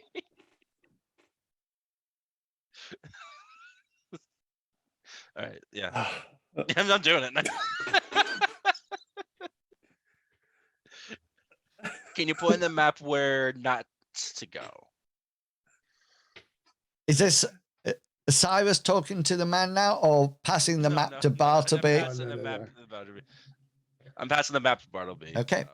I'm assuming we overheard what his attempt is, right? So you've got the map now, Cyrus. Sorry, Bartleby. Okay, I'm just gonna ignore Cyrus's social awkwardness, and I'll say, we have a map actually that me and my expedition crew are going to investigate. We think that this might be a map of the cave system. He sort of like almost like snatches it off you, and he almost like shuffles his face around it as if he's very short-sighted, and he sort of like looks round it and sort of like looks at it for a while and says, "Yeah, those would be the upper levels, give or take a couple of smaller tunnels." Huh. Okay. When you say smaller tunnels, do you mean ones that are like usable, or just so small that nobody? Smaller. Regular size. So like Go through? small. Uh, He says, small. He says to Bartleby, small. Oh yeah. Small. Do you know which of these branches leads to the lower levels that we probably shouldn't go to for our expedition?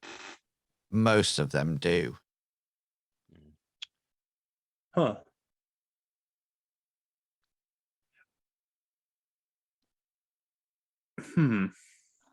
Okay. I guess I'm just very curious here. So you dug too deep and you disturbed some demon. But if many of these branches dig too deep, like which one was the cause? Was it you broke into these lower caverns and eventually found this demon? Pretty quick, actually. It wasn't long until they dug down and everything was fine. And then it started to happen slowly but surely. Hey, Hazra, you know my favorite book? My favorite book called Secret Entrances. You know anything about that book, Hazra? You should ask me about my favorite book, Secret Entrances.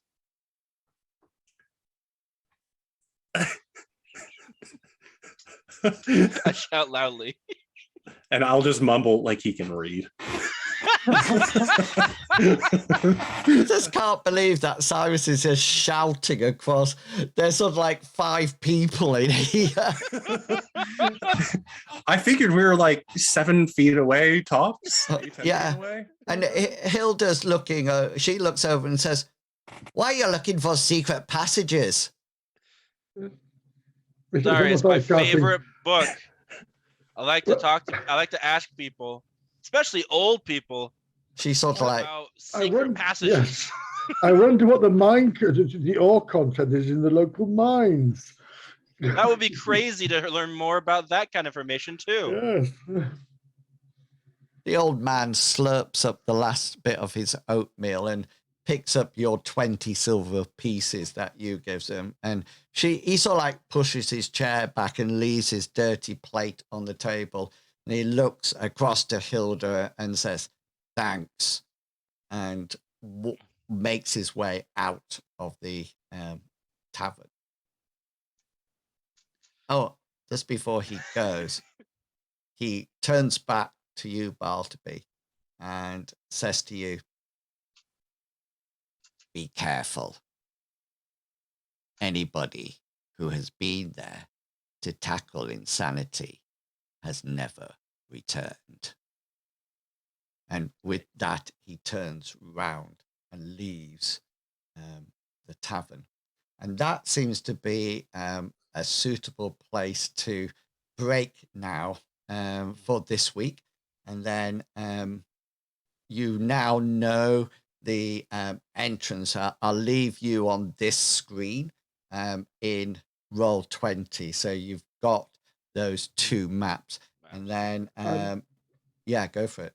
Well, we need to find something to protect myself, Bartleby, and Ulrich, because we need to stop the insanity. I think Captain's already insane already, so it should be all right.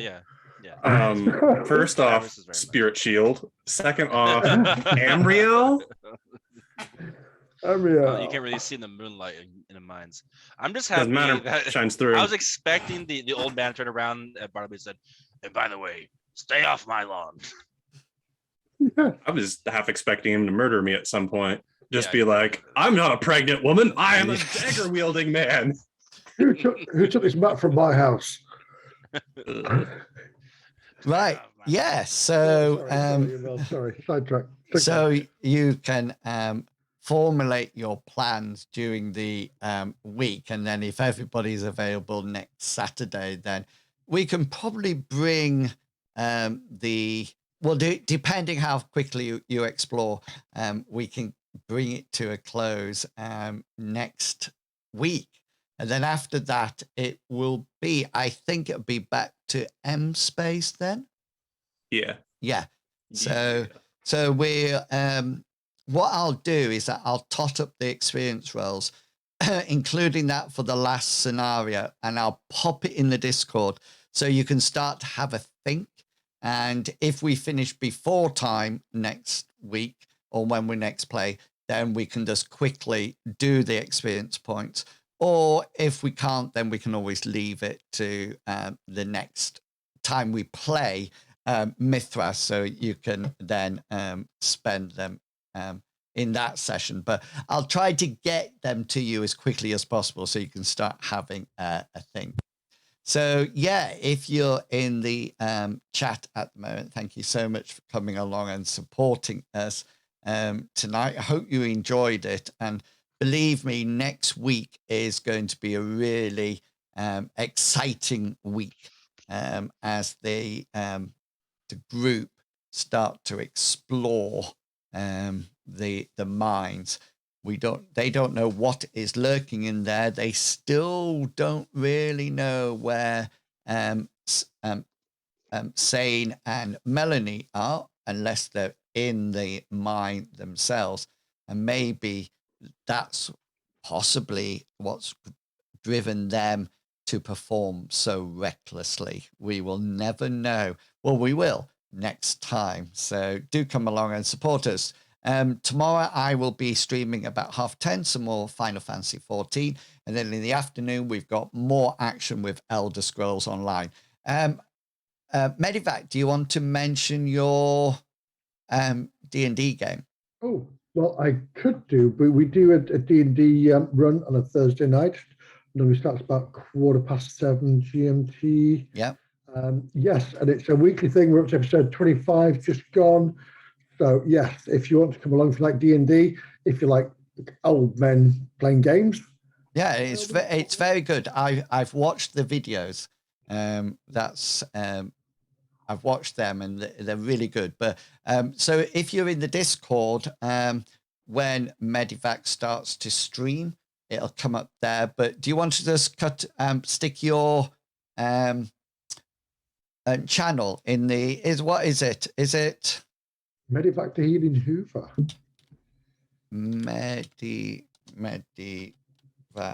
the this is longer than ever. Medivac the Healing. I'm surprised you're allowed to have it that long, actually. You know, I tried to put my Oculus and it won't that's let not me. for me to say. It's over 20 characters. Oh. Sorry, it's so funny because your guy in front of me hasn't been touched, has he? No. So we can now hear your D&D game without the picture. Did you hear it? Can't target him for some reason. I don't know why. Let me put it on here. There we go. Right click. It's Yeah, I some, did there's- several times. there's something about So, touching. There's something about touching. Is there? Yeah, I don't know what he was touching because we couldn't actually see that. It was most peculiar. I think it's because I don't have Clippy on here. But anyway, that's Medivac's channel on Twitch. So do go along and support him on Thursday night if you want to see some more fantasy role-playing game. Dungeons and Dragons 5e. Ivy? Yeah, brilliant. And you have a really good GM as well. DM.